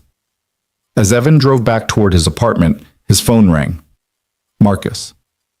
Mr. Brooks, we need to talk. In person. Can you come to the tower? I'm on administrative leave, remember? This isn't about your employment status. It's about your safety. Something's happened that changes the situation. Marcus's voice was tight with controlled urgency. Please. It's important. Evan thought about ignoring the request, but curiosity and concern overrode caution. I'll be there in 20 minutes. The tower felt different entering it now, knowing what he knew about the surveillance and security systems, the hidden wars being fought in its corridors. Marcus met him in the lobby and escorted him to a secure conference room that Evan recognized from his first encounter with security after the incident. Vivian Cross was already there, along with two other people Evan didn't recognize. A man in his 50s wearing an expensive suit, and a woman maybe 30 with the alert, assessing eyes of someone trained to notice everything. Mr. Brooks? Vivian said, standing as he entered. Thank you for coming. This is Robert Chen, my corporate attorney, and Agent Lisa Morrison from the FBI. Evan felt his stomach drop. FBI? Agent Morrison extended her hand, her grip firm and professional. Mr. Brooks, I understand this situation has been stressful for you. I'm here because what began as a corporate security incident has escalated into something that falls under federal jurisdiction. I don't understand. Sit down, Vivian said, her tone gentle but firm. This will take some explanation. Evan sat, his mind racing through implications and possibilities. Federal involvement meant this was bigger than corporate espionage. It meant crimes that crossed state lines or involved national security. It meant he'd stumbled into something far more serious than he'd imagined. Agent Morrison pulled out a tablet, called up a series of photographs. Are you familiar with any of these individuals? Evan studied the images. Most were unfamiliar, but one caught his attention. Dr. Sarah Chen, though the photo was from many years ago and labeled with a different name. That one, he said, pointing. I know her as Dr. Sarah Chen. She contacted me, gave me information about Ms. Cross. Her real name is Sarah Zhao, Morrison said. She's a foreign intelligence operative who's been operating under various identities in the United States for approximately 15 years. She worked for Meridian Corporation under false credentials, gained access to classified technology the company was developing for the Department of Defense, and has been selling information to hostile foreign governments ever since. The room seemed to tilt. Evan gripped the edge of the table, trying to process what he was hearing. She told me she was a former employee with a grudge. She gave me information about Ms. Cross's past. Information designed to manipulate you into distrusting Ms. Cross and potentially helping Zhao access sensitive areas of this building. Morrison pulled up more documents. We've been tracking Zhao for 3 years, waiting for her to make a move significant enough that we could arrest her entire network, not just her. When Meridian's security team reported the breach involving you, it triggered alerts in our system. We realized Zhao was making her play. Her play for what? Vivian spoke up. Meridian holds several defense contracts involving advanced encryption technology. Technology that, if compromised, would give hostile nations the ability to crack secure communications used by our military and intelligence agencies. That's why I was appointed CEO 5 years ago. My background isn't just business. I spent 6 years working in signals intelligence before going to business school. The government wanted someone with security clearance and understanding of the technology in charge of protecting it. Evan looked at her with new understanding. You're not just a CEO. You're an asset. I'm a civilian now, but yes, I maintain clearance and work closely with oversight agencies to ensure sensitive technology stays secure. Vivian's expression was carefully controlled. When the breach occurred, when you walked into my suite, we initially thought it was exactly what it appeared to be, an embarrassing incident caused by a security failure. But the more we investigated, the more we realized it was the opening move in something much larger. Agent Morrison took over again. Zhao's pattern is to identify pressure points, create chaos and confusion, then exploit the resulting gaps in security to access what she's really after. Using you to embarrass Ms. Cross, making you question her integrity, positioning herself as a concerned whistleblower, all of that was designed to distract from her real objective. Which is? There's a secure server room on the 63rd floor. It contains backups of all Meridian's classified work, including encryption keys that would compromise multiple defense systems if exposed. Zhao needs physical access to that room to bypass the air-gapped security, but it requires biometric authentication from someone with appropriate clearance, and it requires that person to be under duress or coercion so their entry appears legitimate rather than triggering additional security protocols. Evan felt cold understanding wash over him. She was going to use me to force Ms. Cross to give her access. That's our assessment. Create a situation where you appear to be in danger, threaten your daughter, then offer Ms. Cross a choice, provide access to the server room, or watch an innocent man and his child suffer consequences. The photograph, Evan said, his voice tight. Someone sent me a picture of my daughter with a threatening note. Morrison's expression darkened. When did this happen? Last night, after I met with Ms. Cross. Do you still have it? Evan pulled out the envelope he'd taken to Jimmy's office, handed it to Morrison. She examined it carefully, then looked at Vivian with an expression that suggested they'd just confirmed something they'd suspected. This is Zhao's work, Morrison said. We've seen this pattern before. Targeted, personal threats designed to create maximum fear with minimum actual risk. She photographs the target, proves she can get close, then leverages that fear to control behavior. So, my daughter's not actually in danger? I didn't say that. Morrison's tone was firm but not unkind. Zhao is a professional who prefers manipulation to violence, but she's also demonstrated willingness to escalate when necessary. The fact that she threatened your daughter means she sees you as crucial to her plan, which means yes, there's real danger here. Evan felt rage building in his chest, hot and consuming. Then arrest her. You know who she is, where she is, end this. It's not that simple, Robert Chen, the attorney, spoke for the first time. His voice was measured, careful. Agent Morrison's investigation requires building a case that includes Zhao's entire network. Arresting her prematurely would alert her associates and allow them to disappear. The Bureau needs more time to identify all the players and gather sufficient evidence for prosecution. How much more time? We're close, Morrison said. Days, not weeks. Zhao's planning something soon. We can feel it. But we need to catch her in the act of actually attempting to access the classified material. That's when we'll have irrefutable evidence not just of espionage, but of conspiracy to commit it. And in the meantime, my daughter's a target. In the meantime, we protect your daughter. Vivian leaned forward, her eyes intense and focused. Mr. Brooks, I know you have no reason to trust me completely. I know this situation has given you every reason to be suspicious of everyone involved, but I'm asking you to work with us. Let us put protective surveillance on your daughter, on your apartment, on anywhere you go regularly. Let us keep you both safe while the FBI finishes building their case. Evan wanted to refuse. Every instinct screamed at him to take Lily and run, to get as far away from this insanity as possible. But he also understood that running wouldn't solve anything. If Zhao was as professional as they claimed, she'd find him eventually. And then he'd be facing her without any of the resources currently being offered to protect him. What do you need from me? He asked finally. We need you to go back to your normal routine, Morrison said. Act like you're scared but compliant. If Zhao contacts you again, which we expect she will, you engage with her, find out what she wants, what her timeline is, what her specific demands might be. We'll have you wired so we can monitor everything. The moment she makes an overt move toward the classified material, we move in and arrest her entire operation. You want me to be bait? We want you to help us catch a dangerous foreign operative before she steals technology that could cost American lives. Morrison's voice was hard now, demanding.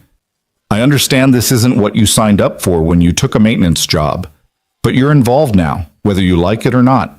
The question is whether you're going to help us resolve this safely or whether you're going to try to handle it yourself and potentially make everything worse. Evan thought about Jimmy's advice, about gathering intelligence and making strategic moves. But this was different. This wasn't corporate intrigue or personal grudges. This was national security, federal crimes, and professional spies who played for stakes far beyond anything he'd imagined. If I do this, he said slowly, I want guarantees. Written guarantees that my daughter will be protected.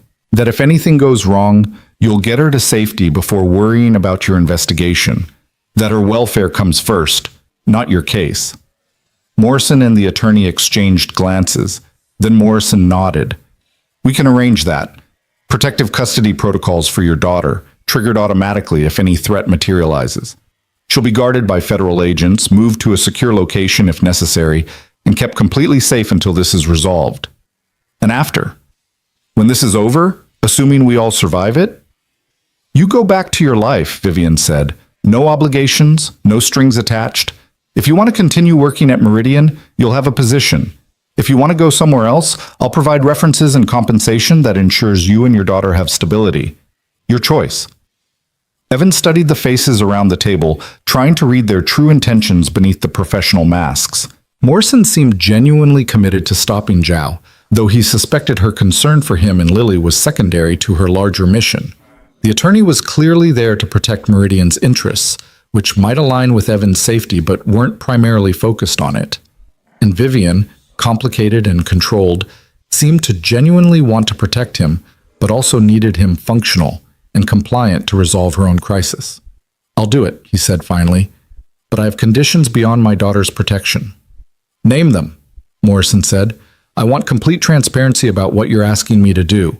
No surprises, no sudden changes in plan that put me in danger without warning. I want to know exactly what risks I'm taking and why. Agreed. And I want regular updates on the investigation, not just when you need something from me, but constant communication so I understand what's happening and can make informed decisions about my own safety. Morrison hesitated, then nodded. Within the bounds of operational security, yes, I can commit to that. One more thing. Evan looked at Vivian. When this is over, I want the truth. The complete truth about your past, about what really happened with your stepfather and the fire, about all of it. No more carefully curated versions designed to manage my perception. Vivian held his gaze for a long moment, and Evan saw something shift in her expression. Respect, maybe. Or recognition that he wasn't going to be satisfied with partial truths anymore. When this is over, she said quietly, you'll have the complete truth. I promise you that. They spent the next hour going over details. Morrison explained the surveillance equipment Evan would carry, the protocols for contacting the FBI if Zhao made contact, the protective measures being put in place around Lily's school and their apartment. The attorney outlined the legal protections being arranged, including immunity from any charges that might arise from Evan's cooperation with Zhao's apparent demands. By the time Evan left the building, his head was spinning with information and implications. He was now officially working with the FBI to catch a foreign spy. His daughter was under federal protection, and he'd committed to acting as bait in an operation that could either end with arrests and safety or with catastrophic failure and consequences he didn't want to imagine. He drove to pick up Lily from school, hyper-aware of the surveillance team Morrison had assigned to follow him. They were professional enough that he couldn't spot them directly, but knowing they were there felt both reassuring and claustrophobic. His life was no longer entirely his own. Every move was being watched, analyzed, incorporated into some larger strategic plan. Lily bounced into the truck full of stories about her day, completely oblivious to the federal agents watching from 3 different vehicles positioned around the school. Evan forced himself to smile, to engage with her chatter about art class and the spelling test she'd aced, all while scanning the parking lot for any signs of Zhao or her associates. Dad, you're acting weird, Lily said as they drove home. Just tired, sweetheart. You've been tired a lot lately. I know, work stuff, but it'll get better soon.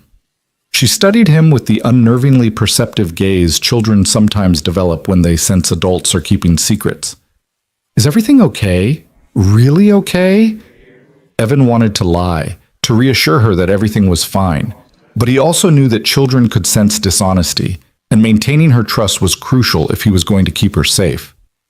Things are a little complicated right now, he said carefully. But I'm handling it, and you're safe. That's the most important thing. You're safe, and I'm making sure you stay that way. Promise? I promise. She seemed satisfied with that, turning her attention back to describing the butterfly life cycle project her class was starting. Evan drove home, parked in their usual spot, and walked her upstairs with one hand on her shoulder and his eyes constantly scanning their surroundings. Inside the apartment, he noticed small things that had changed. A smoke detector that looked slightly newer than the others. A power outlet that sat at a marginally different angle. The FBI had been here, installing their surveillance equipment while he'd been at the meeting. His home was now a monitored space, his privacy sacrificed for security. That night, after Lily was asleep, Evan sat at his kitchen table with the equipment Morrison had given him. A tiny microphone that clipped inside his collar, virtually invisible. A panic button disguised as a key fob. And a modified phone that looked identical to his regular device, but was actually hardened against tampering and equipped with direct emergency communication to the FBI team. He thought about calling Jimmy, updating him on the federal involvement, but Morrison had been clear. The fewer people who knew about the operation, the better. Jimmy would understand eventually, but for now, Evan was on his own in a way that felt both isolating and strangely clarifying. His phone buzzed. The burner phone Zhao had given him, which Morrison's team had modified to allow them to monitor all communications. A text message appeared. Tomorrow night. Storm approaching the city. Power may become unreliable. That's when we'll need your cooperation. Be ready. Evan stared at the message, his heart rate accelerating. This was it. The move Morrison had predicted, coming faster than expected. Tomorrow night, whatever Zhao was planning would happen. He texted back, keeping his response simple as Morrison had instructed. What do you need me to do? The response came immediately. Just be available. We'll contact you with specific instructions when the time comes. And Mr. Brooks, don't do anything foolish like contacting authorities. Your daughter's safety depends on your complete cooperation. The threat was explicit now, no longer veiled in careful language. Evan felt rage and fear warring in his chest, but he forced himself to respond calmly. I understand. He immediately called the number Morrison had given him, reported the exchange. She answered on the first ring, her voice alert despite the late hour. We saw the messages, she said. The storm angle is smart. During severe weather, security systems can become unreliable, backup power creates vulnerabilities, and emergency protocols distract personnel. She's planning to use the chaos to make her move. What do I do? Exactly what she asks. We'll have additional teams in position tomorrow. When she makes contact with specific demands, you comply. Lead her toward the server room like she wants. But Mr. Brooks? Morrison's voice became harder. If at any point you feel like this is going wrong, if you sense danger that we're not seeing, you use that panic button immediately. Your safety and your daughter's safety matter more than this arrest. Do you understand? I understand. After he hung up, Evan stood at Lily's bedroom door, watching her sleep peacefully with her stuffed rabbit clutched against her chest. She looked so small, so vulnerable, so completely trusting that her father would keep her safe from all the dangers the world could throw at them. Tomorrow night, a storm would hit the city. And in that storm, Zhao would make her move. The FBI would attempt to stop her, and Evan would be caught in the middle, trying to protect his daughter while playing a role in something far larger than himself. He thought about the man he'd been 2 weeks ago, content with his quiet life and simple routine. That man felt like a stranger now. Everything had changed with one wrong door, one moment of being in the wrong place at the wrong time. Or maybe, Evan thought as he watched his daughter sleep, maybe he'd always been capable of this. Maybe the quiet maintenance worker had always contained the capacity to face down foreign spies and federal investigations when his daughter's safety was threatened. Maybe crisis didn't change people so much as reveal who they'd always been underneath the ordinary surface. Tomorrow would tell him which version was true. Tonight, he just stood guard, watching over the most important person in his world and preparing himself for whatever was coming with the storm. The storm arrived exactly as predicted, rolling into the city with the kind of dramatic intensity that made the evening news lead with warnings about staying indoors. Evan watched from his apartment window as the sky darkened to an unnatural greenish gray, lightning fracturing the clouds in jagged patterns that illuminated the skyline in stuttering bursts. Rain began as scattered drops, then escalated into sheets that battered against the glass with surprising violence. Lily pressed against his side, watching the storm with the mixture of fear and fascination children feel toward powerful natural phenomena. "It's really loud," she said, her voice small. "It is, but we're safe inside." Evan wrapped an arm around her shoulders, trying to project a calm he didn't feel. The FBI had moved her protective detail into the building, posing as new tenants in the apartment directly below theirs. Morrison had assured him they'd extract Lily to a secure location the moment Zhao made contact with him, before he ever left to meet whatever demand she'd make. "I don't like storms," Lily admitted. "They make me think about things being out of control." Evan looked down at his daughter, struck by the wisdom in her simple observation. "Yeah," he said quietly. "Me too." His phone buzzed. The regular one, not the burner. A text from an unknown number. "Federal agents in your building, apartment 3B. Did you really think we wouldn't notice?" Evan's blood went cold. He immediately pressed the panic button disguised as his key fob, then texted back with shaking hands. "I didn't know they were there. I swear." The response came quickly. "Doesn't matter now. Plans have changed. You and your daughter need to leave immediately. Come to the Meridian Tower. Parking garage level B3. You have 20 minutes before we assume you're not cooperating." Before Evan could respond, someone pounded on his door. He moved Lily behind him, his heart hammering, then looked through the peephole to see Morrison and two other agents, all wearing tactical gear and looking ready for immediate action. He opened the door. "She knows you're here. She's demanding I bring Lily to the tower." Morrison's expression went hard. "Absolutely not. We're extracting both of you right now. If I don't show up, she'll disappear. You'll lose your entire investigation. I don't care about the investigation more than I care about a child's safety." Morrison turned to one of her agents. "Get the girl ready for transport. Full protective protocols." "Wait." Evan grabbed Morrison's arm. "What if there's another way? What if I go to the tower alone, tell Zhao that your people stopped me from bringing Lily? Make her think I tried to comply but couldn't. She'll know you're lying. She'll assume you're working with us, and then she'll either kill you or disappear, and we'll have accomplished nothing except putting you in danger. But if she thinks I'm desperate enough, scared enough, she might believe I'm still trying to negotiate." Evan's mind was racing, trying to think like someone caught between impossible choices. "I tell her the FBI won't let me leave with Lily. I beg her for another option. I make her tell me what she really wants instead of using my daughter as leverage." Morrison studied him, her expression calculating. "You're suggesting you voluntarily walk into a hostage situation." "I'm suggesting I give her a target that isn't my 7-year-old daughter." One of the other agents spoke up. "It could work. If he's wired, if we have teams in position at the tower, we might be able to use his meeting with Zhao to finally get visual confirmation of her entire operation." "Or he could get killed," Morrison said flatly. "I'm already involved. I'm already at risk." Evan glanced back at Lily, who was watching the adults with wide, frightened eyes. "But she doesn't have to be. Get her somewhere safe. Let me go to the tower and deal with Zhao. If I can buy you enough time to arrest her whole network, then this ends tonight instead of dragging on with my daughter living in fear." Morrison was quiet for a long moment, clearly running through scenarios and probabilities. Finally, she nodded. "We do this my way. Full tactical support, immediate extraction protocols if anything goes wrong. You wear a wire and a tracker. You follow my instructions exactly. And the second I think this is compromised, we pull you out whether you agree or not. Deal."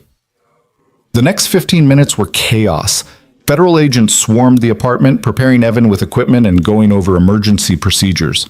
Lily was wrapped in a jacket and escorted downstairs by two agents who promised her they were taking her somewhere fun and safe while her daddy handled some boring work stuff. She looked back at Evan with confusion and fear, and he forced himself to smile and wave like this was all completely normal. "I love you, sweetheart," he called out. "I'll see you very soon." "Promise?" Her voice was so small, so scared. "I promise." Then she was gone, hustled out into the storm and into a vehicle that would take her to a federal safe house outside the city.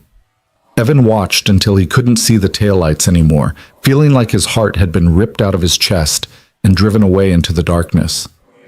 Morrison handed him an earpiece, nearly invisible once positioned. I'll be able to communicate with you through this.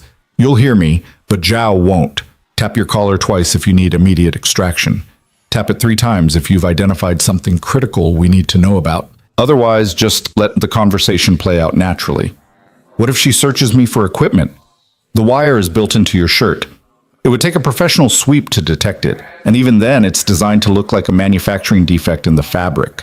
The tracker is subcutaneous, injected under your skin. She'd have to physically cut you open to find it. Evan looked down at his forearm, where Morrison had injected something while explaining the plan. A tiny bump, barely noticeable. The idea that he was literally carrying a tracking device inside his body should have felt invasive, but instead it felt like a lifeline. What do I tell her about Lily? The truth, modified. Say federal agents detained you when you tried to leave.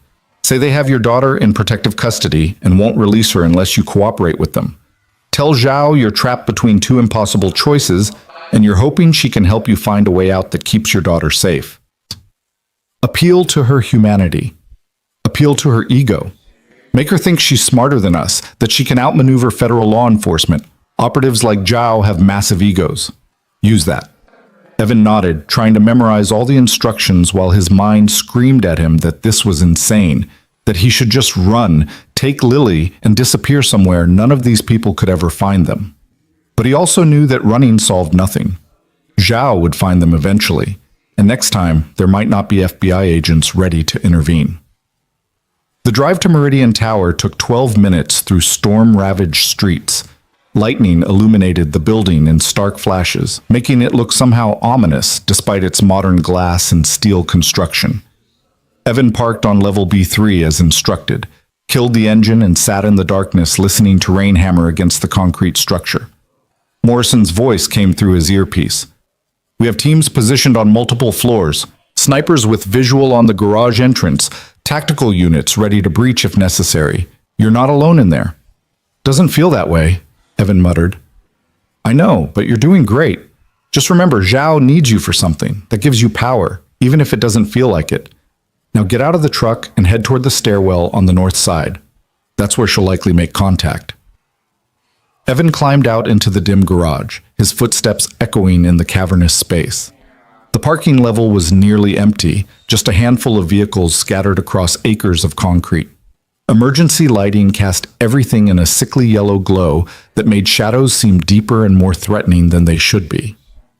He'd made it maybe 30 feet when a figure stepped out from behind a support column. Not Zhao, but a man Evan didn't recognize. Tall, athletic build, moving with the kind of fluid precision that suggested military training. Mr. Brooks. The man's voice was accented, though Evan couldn't place the origin. I need you to stop there and put your hands where I can see them. Evan complied, raising his hands slowly. I'm just here to talk to Dr. Chen, to work something out. I'm sure you are. The man approached, pulled out a device that looked like a small tablet, and began running it over Evan's body. A scanner, checking for electronics. Evan felt his stomach drop. Morrison had said the equipment was hard to detect, but clearly Zhao was taking no chances. The scanner beeped near Evan's chest, and the man's expression hardened. You're wired. Of course I'm wired. The FBI showed up at my apartment. They have my daughter. You think they'd just let me walk out without monitoring what I do? Evan kept his voice desperate, scared, exactly what someone in his supposed situation would sound like. They said if I cooperate with them, they'll keep Lily safe. If I don't, they'll charge me with conspiracy or obstruction or whatever else they can make stick. I'm trapped, and I don't know what to do. The man studied him, the scanner still in his hand. Dr. Chen anticipated this possibility. Come with me. He led Evan toward the stairwell, moving with constant awareness of their surroundings. Through his earpiece, Evan heard Morrison coordinating with her teams, tracking their movement through the building. They climbed stairs in silence, passing the ground floor, then the second floor, finally emerging onto the third floor, where executive offices sat dark and empty. Zhao waited in a corner office, standing near the windows and watching the storm rage outside. She turned as they entered, her expression calm but assessing. Mr. Brooks, I see you've brought federal monitoring with you. I didn't have a choice. They grabbed me before I could leave. And your daughter? They took her, Protective custody, they called it. They said she'd be safe as long as I cooperate with their investigation into you. Zhao smiled, though there was no warmth in it. Clever. Use the child as leverage while claiming to protect her. The FBI does love their manipulative tactics. She moved closer, studying Evan's face. So now you're here, wired and tracked, probably with tactical teams positioned throughout this building, and yet you still came. Why? Because I need this to end. I need my daughter back, and I need both of us to be safe. You said you could help with that. I said I needed your cooperation. That's different from offering help. Then what do you need from me? What's worth threatening a 7-year-old girl? Zhao's expression shifted, something like annoyance crossing her features. I never threatened your daughter, Mr. Brooks. That photograph, that message, that wasn't my operation. Someone else has been interfering in my work, trying to accelerate my timeline and force my hand. Someone who doesn't understand that patience and precision are more valuable than fear and urgency. Through his earpiece, Morrison's voice was sharp. She's telling the truth. We've been tracking a third party, separate from Zhao's operation. Keep her talking about it. Who? Evan asked. Who else is involved in this? That's what I've been trying to determine. Zhao moved to the desk, pulled up something on a laptop. I've spent weeks planning how to access Meridian's classified servers. Careful, methodical planning that would have worked without anyone getting hurt. Then suddenly, someone starts escalating, breaking into Ms. Cross's suite in ways I didn't authorize, setting you up more dramatically than necessary. And yes, threatening your daughter when I specifically instructed my team that children were off limits. Why should I believe you? Because I'm a professional, Mr. Brooks.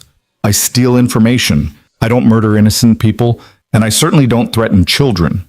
That's inefficient and creates unnecessary complications. She turned the laptop toward him. These are communications I intercepted from someone claiming to be part of my operation but who I've never met. Someone who's been using my mission as cover for their own agenda. Evan studied the screen, seeing messages that referenced him, Lily, even detailed information about his daily routine. Morrison's voice came through again. Get her to identify who's sending those messages. We need confirmation. Do you know who it is? Evan asked. I have suspicions, but what matters right now is that we have a mutual problem. Someone wants both of us compromised. They want me arrested before I can complete my mission, and they want you caught in the crossfire, possibly as a scapegoat who takes the blame for security breaches you didn't commit. That doesn't make sense. Why would anyone want that?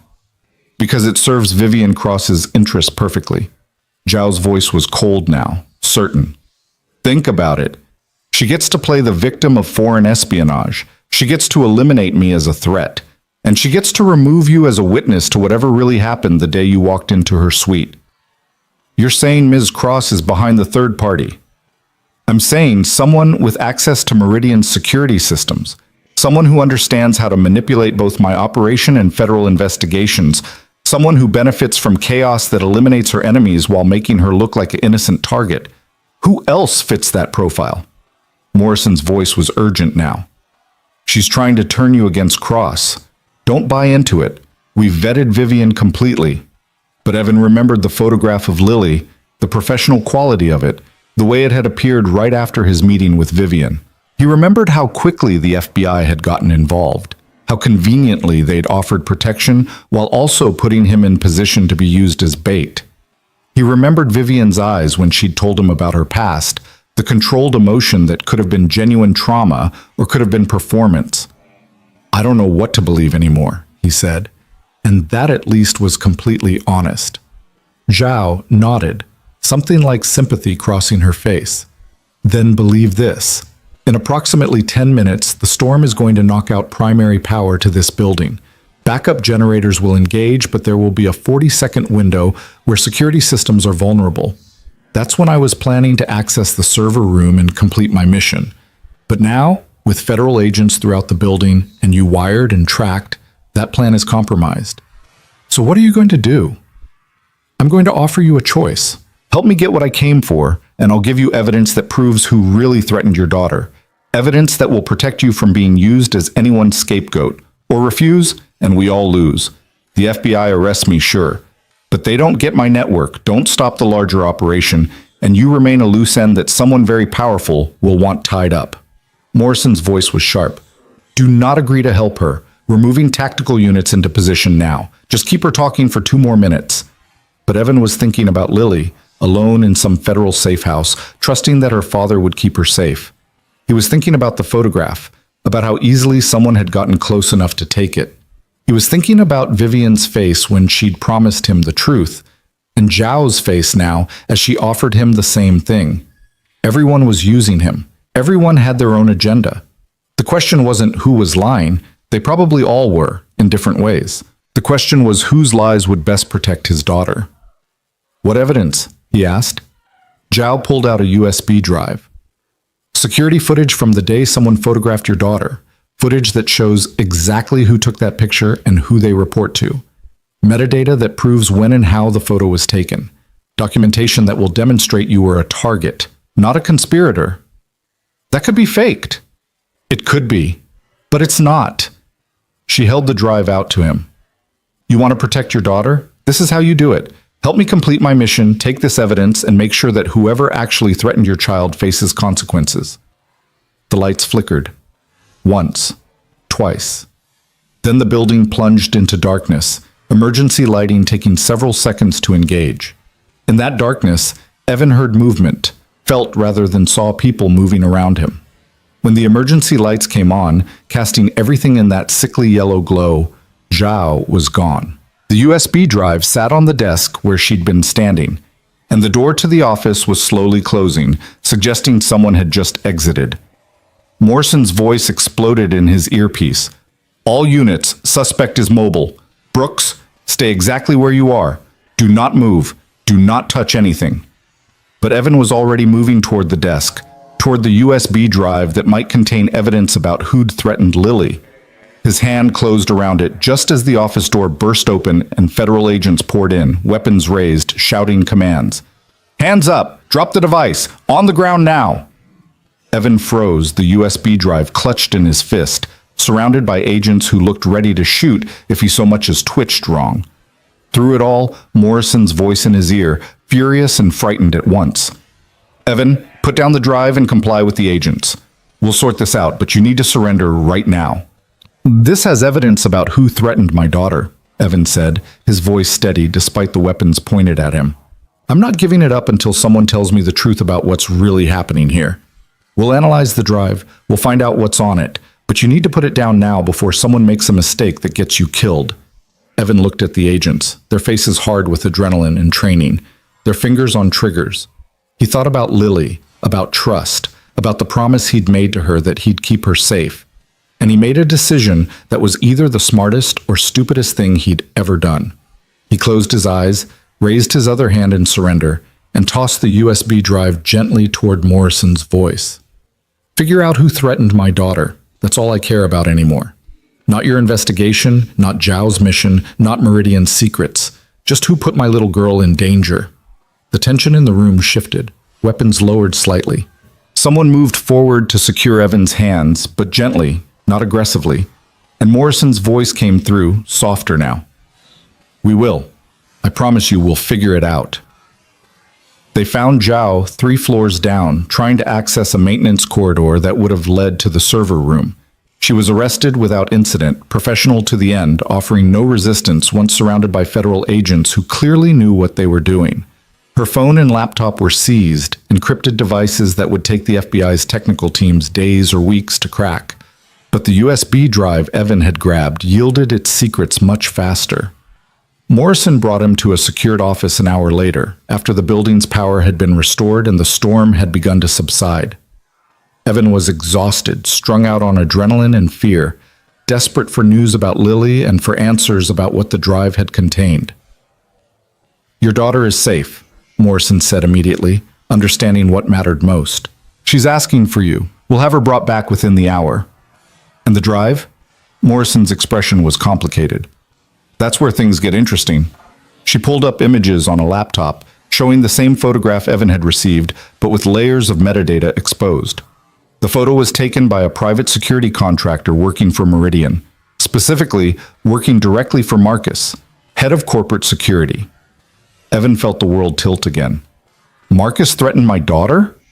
Not exactly. Marcus was conducting protective surveillance on your daughter, monitoring potential threats. But someone intercepted his surveillance data and used it to create that threatening message. Someone who had access to Meridian's internal security systems and the technical knowledge to make it look like it came from Zhao's operation. Who? Morrison pulled up another file, this one showing personnel records. Dr. Robert Chen, the corporate attorney you met. Turns out he's Sarah Zhao's brother. Real name Robert Zhao. He's been working inside Meridian for 3 years, feeding his sister information while maintaining his cover as legal counsel. He's set up the whole thing, used me to distract from Zhao's real mission, threatened my daughter to pressure me into helping, all while pretending to be on Vivian's side. That's our assessment. He's in custody now, along with Zhao, and we've dismantled their entire network, 17 operatives total, including several others embedded in defense contractors across the country. Evan sat down heavily, trying to process everything. So Vivian was telling the truth. She really was just a target. She was, though I'll note that her past, the incident with her stepfather, the fire, all of that is exactly as she described. We verified it completely during our investigation. Whatever sins she may have committed in building her empire, murder isn't among them. And me? What happens to me now? Morrison closed the laptop. You go home, you hug your daughter, you decide whether you want to go back to work at Meridian or start fresh somewhere else. The FBI thanks you for your cooperation. The charges we threatened you with were never real anyway, and you get to return to your normal life. Just like that. Just like that. Morrison stood, extended her hand. For what it's worth, Mr. Brooks, you did good work tonight. You kept your head, protected your daughter, and helped us stop a significant national security threat. That takes courage most people don't have. Evan shook her hand, feeling disconnected from the praise. He'd done what any father would do. Nothing heroic or special.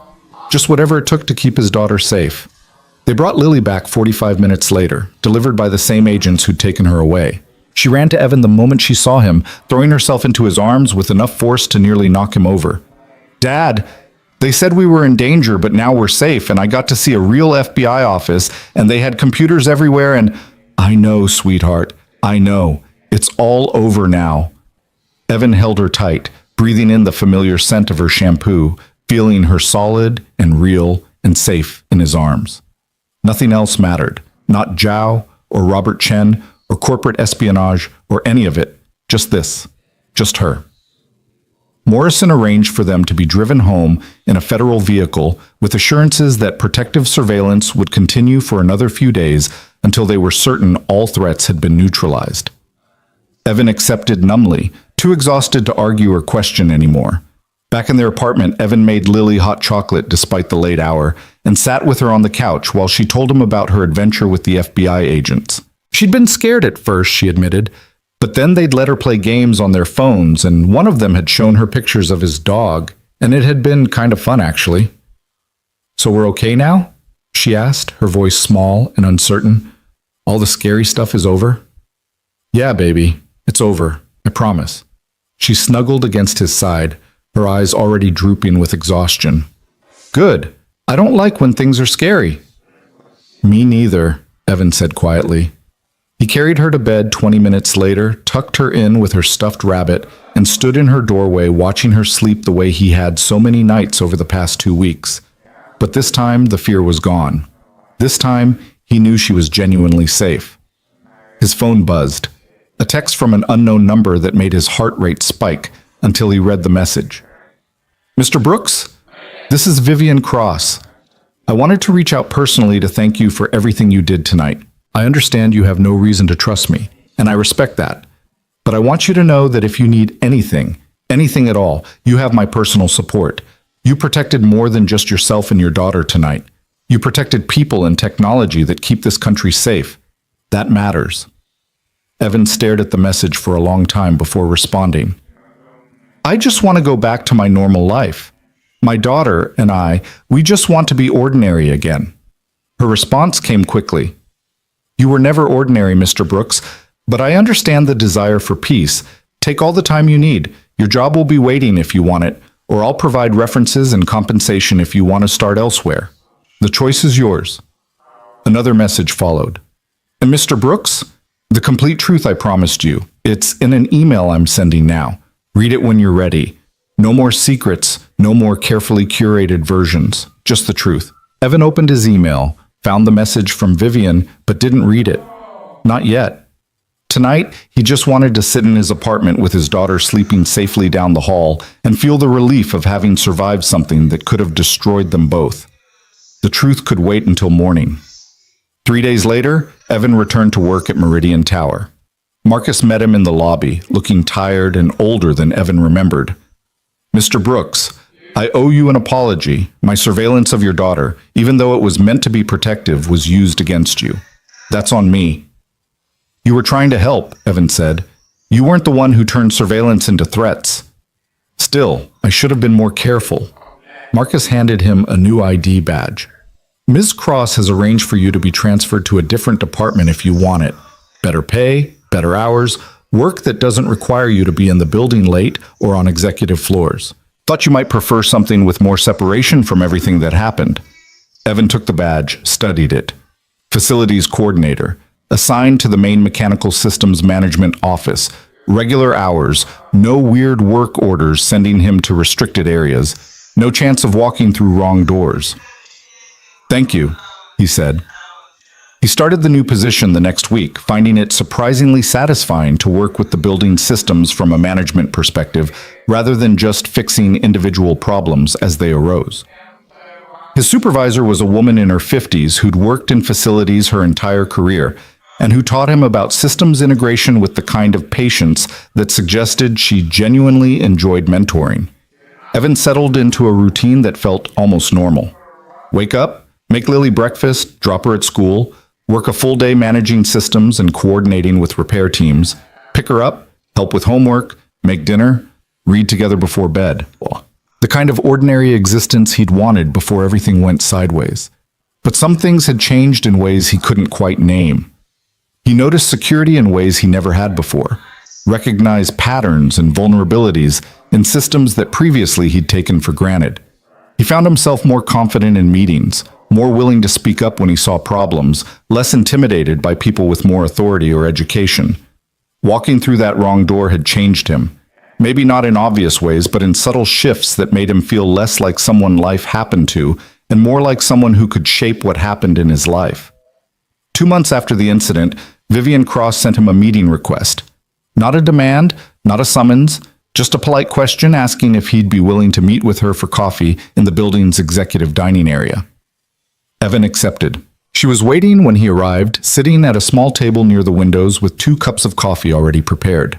She stood when she saw him, extending her hand with a slight smile. "Mr. Brooks, thank you for agreeing to meet." "Ms. Cross." They shook hands, and Evan sat down across from her, accepting the coffee with a nod of thanks. "I've been meaning to reach out sooner," Vivian said, "but I wanted to give you space to process everything that happened. I know it's been difficult." "We're managing." "Your daughter is well?" "She's great. Back to her normal routine, happy, no lasting trauma from what happened. Kids are resilient." "They are." Vivian sipped her coffee, her expression thoughtful. "Did you read the email I sent you? The complete truth I promised?" "I did." Evan had read it late one night after Lily was asleep, absorbing the details of Vivian's past that she'd kept hidden for so long. The abuse she'd endured, the violence she'd used to escape it, the fire that had freed her but also left her with permanent guilt about not being there when her mother needed protection. It was raw and honest in ways that corporate executives rarely allowed themselves to be. "Thank you for sharing that. I wanted you to know that I understand what it means to protect someone you love from threats you can't entirely control. My mother stayed with a man who hurt her because she thought she was protecting me from worse alternatives. I left that house because I thought getting away would protect both of us. We were both wrong, in different ways. Protection is more complicated than we want it to be."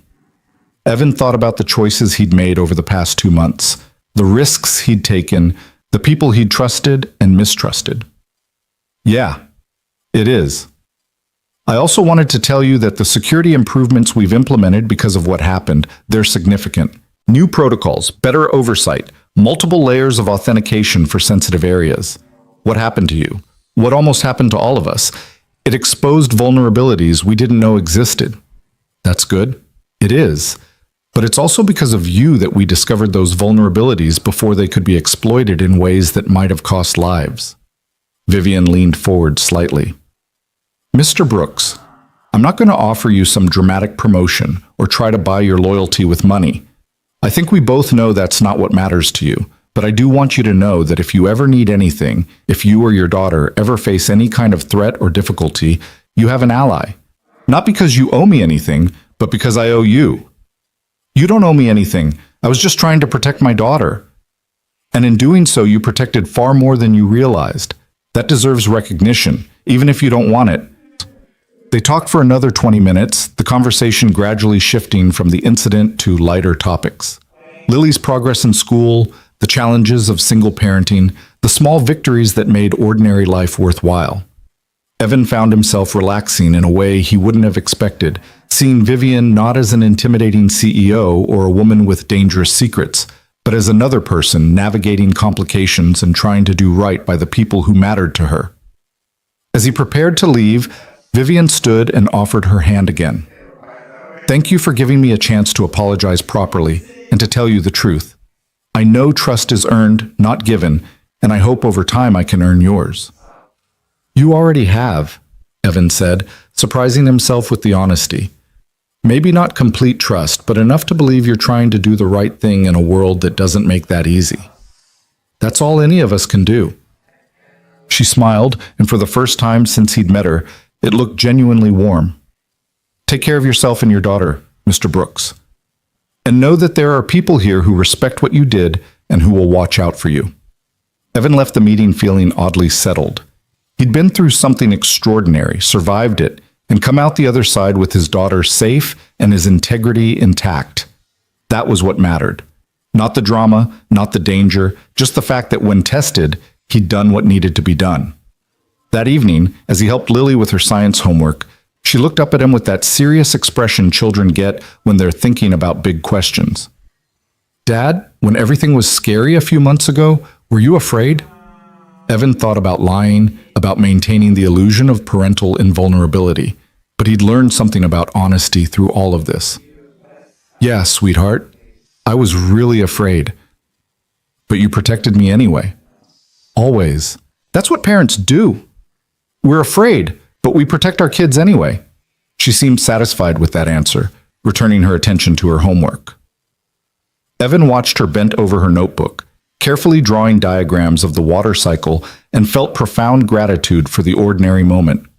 For the safety of his apartment, the simplicity of homework help, the precious routine of their life together. 6 months after the incident, Evan got a call from Jimmy Torres. Hey man, haven't heard from you in a while. How are you doing? Good, Evan said, and meant it. Really good, actually. Glad to hear it. Listen, I've been following up on some stuff related to that situation you were in. Thought you should know that the FBI closed their investigation. Everyone involved is either in prison or deported. It's completely over. I know. Morrison sent me a letter last month. Yeah? She treating you right? She's been professional, respectful. I think she actually feels bad about how we all got used in this thing. Well, we all got used. That's how these operations work. Jimmy paused. But you came through it okay. You and your daughter. That's what matters. It is, Evan agreed. They talked for a few more minutes, made vague plans to meet up for a beer sometime, then ended the call with the comfortable understanding that sometimes friendship is just knowing someone's there if you need them, even if you don't need them right now. Evan went back to his evening routine, making dinner while Lily did her homework, the television playing quietly in the background. The news was covering some corporate merger, something about technology companies and market shares that would have meant nothing to him 6 months ago, but that now he recognized as involving companies that competed with Meridian.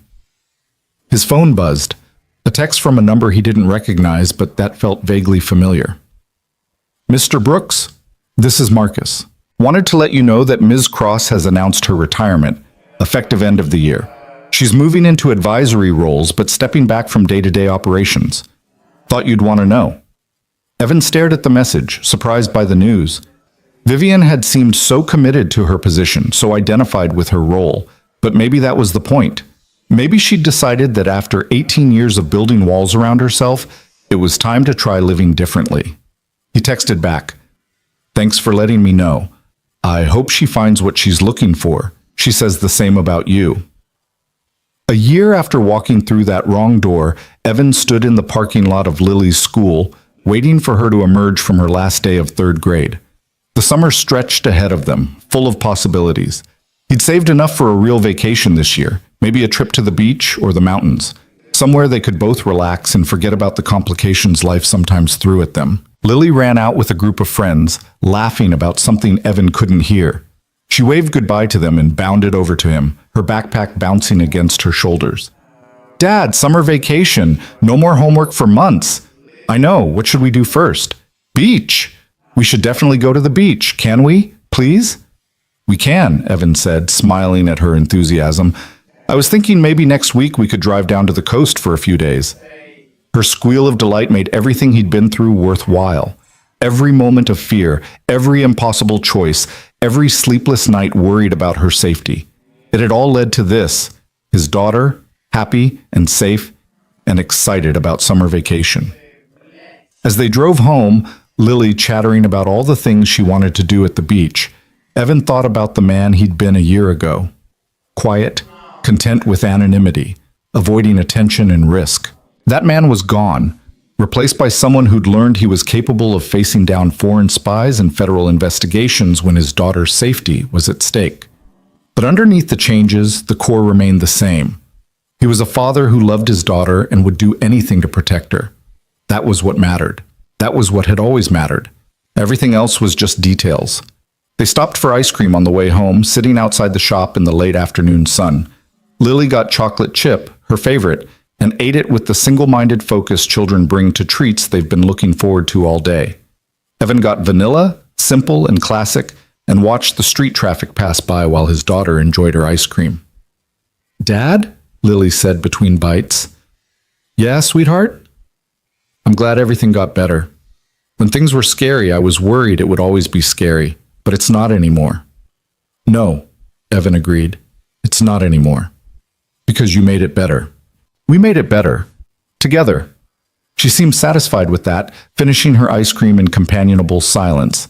And Evan sat there in the sunshine, watching his daughter and feeling the profound peace that comes from surviving something difficult and coming out stronger on the other side. The wrong door had changed everything, but in the end, it had led him somewhere he needed to be. Not physically, but internally, to a place where he understood his own strength, recognized his capacity for courage, and knew without question that he could protect the person he loved most in the world. That knowledge was worth all the fear and uncertainty he'd endured to gain it. They finished their ice cream, threw away their trash, and walked back to the truck hand in hand. The summer stretched ahead of them, full of ordinary days and simple pleasures. Beach trips, and late mornings, and the comfortable routine of life without crisis. Evan started the engine, glanced at Lily buckling her seatbelt, and smiled. Sometimes the best endings were the quiet ones, the ones where nothing dramatic happened, where life just returned to normal, and that normalcy felt like victory. "Ready to go home?" he asked. "Ready," Lily said. And they drove into the evening light, leaving the past behind and moving forward into whatever came next, together.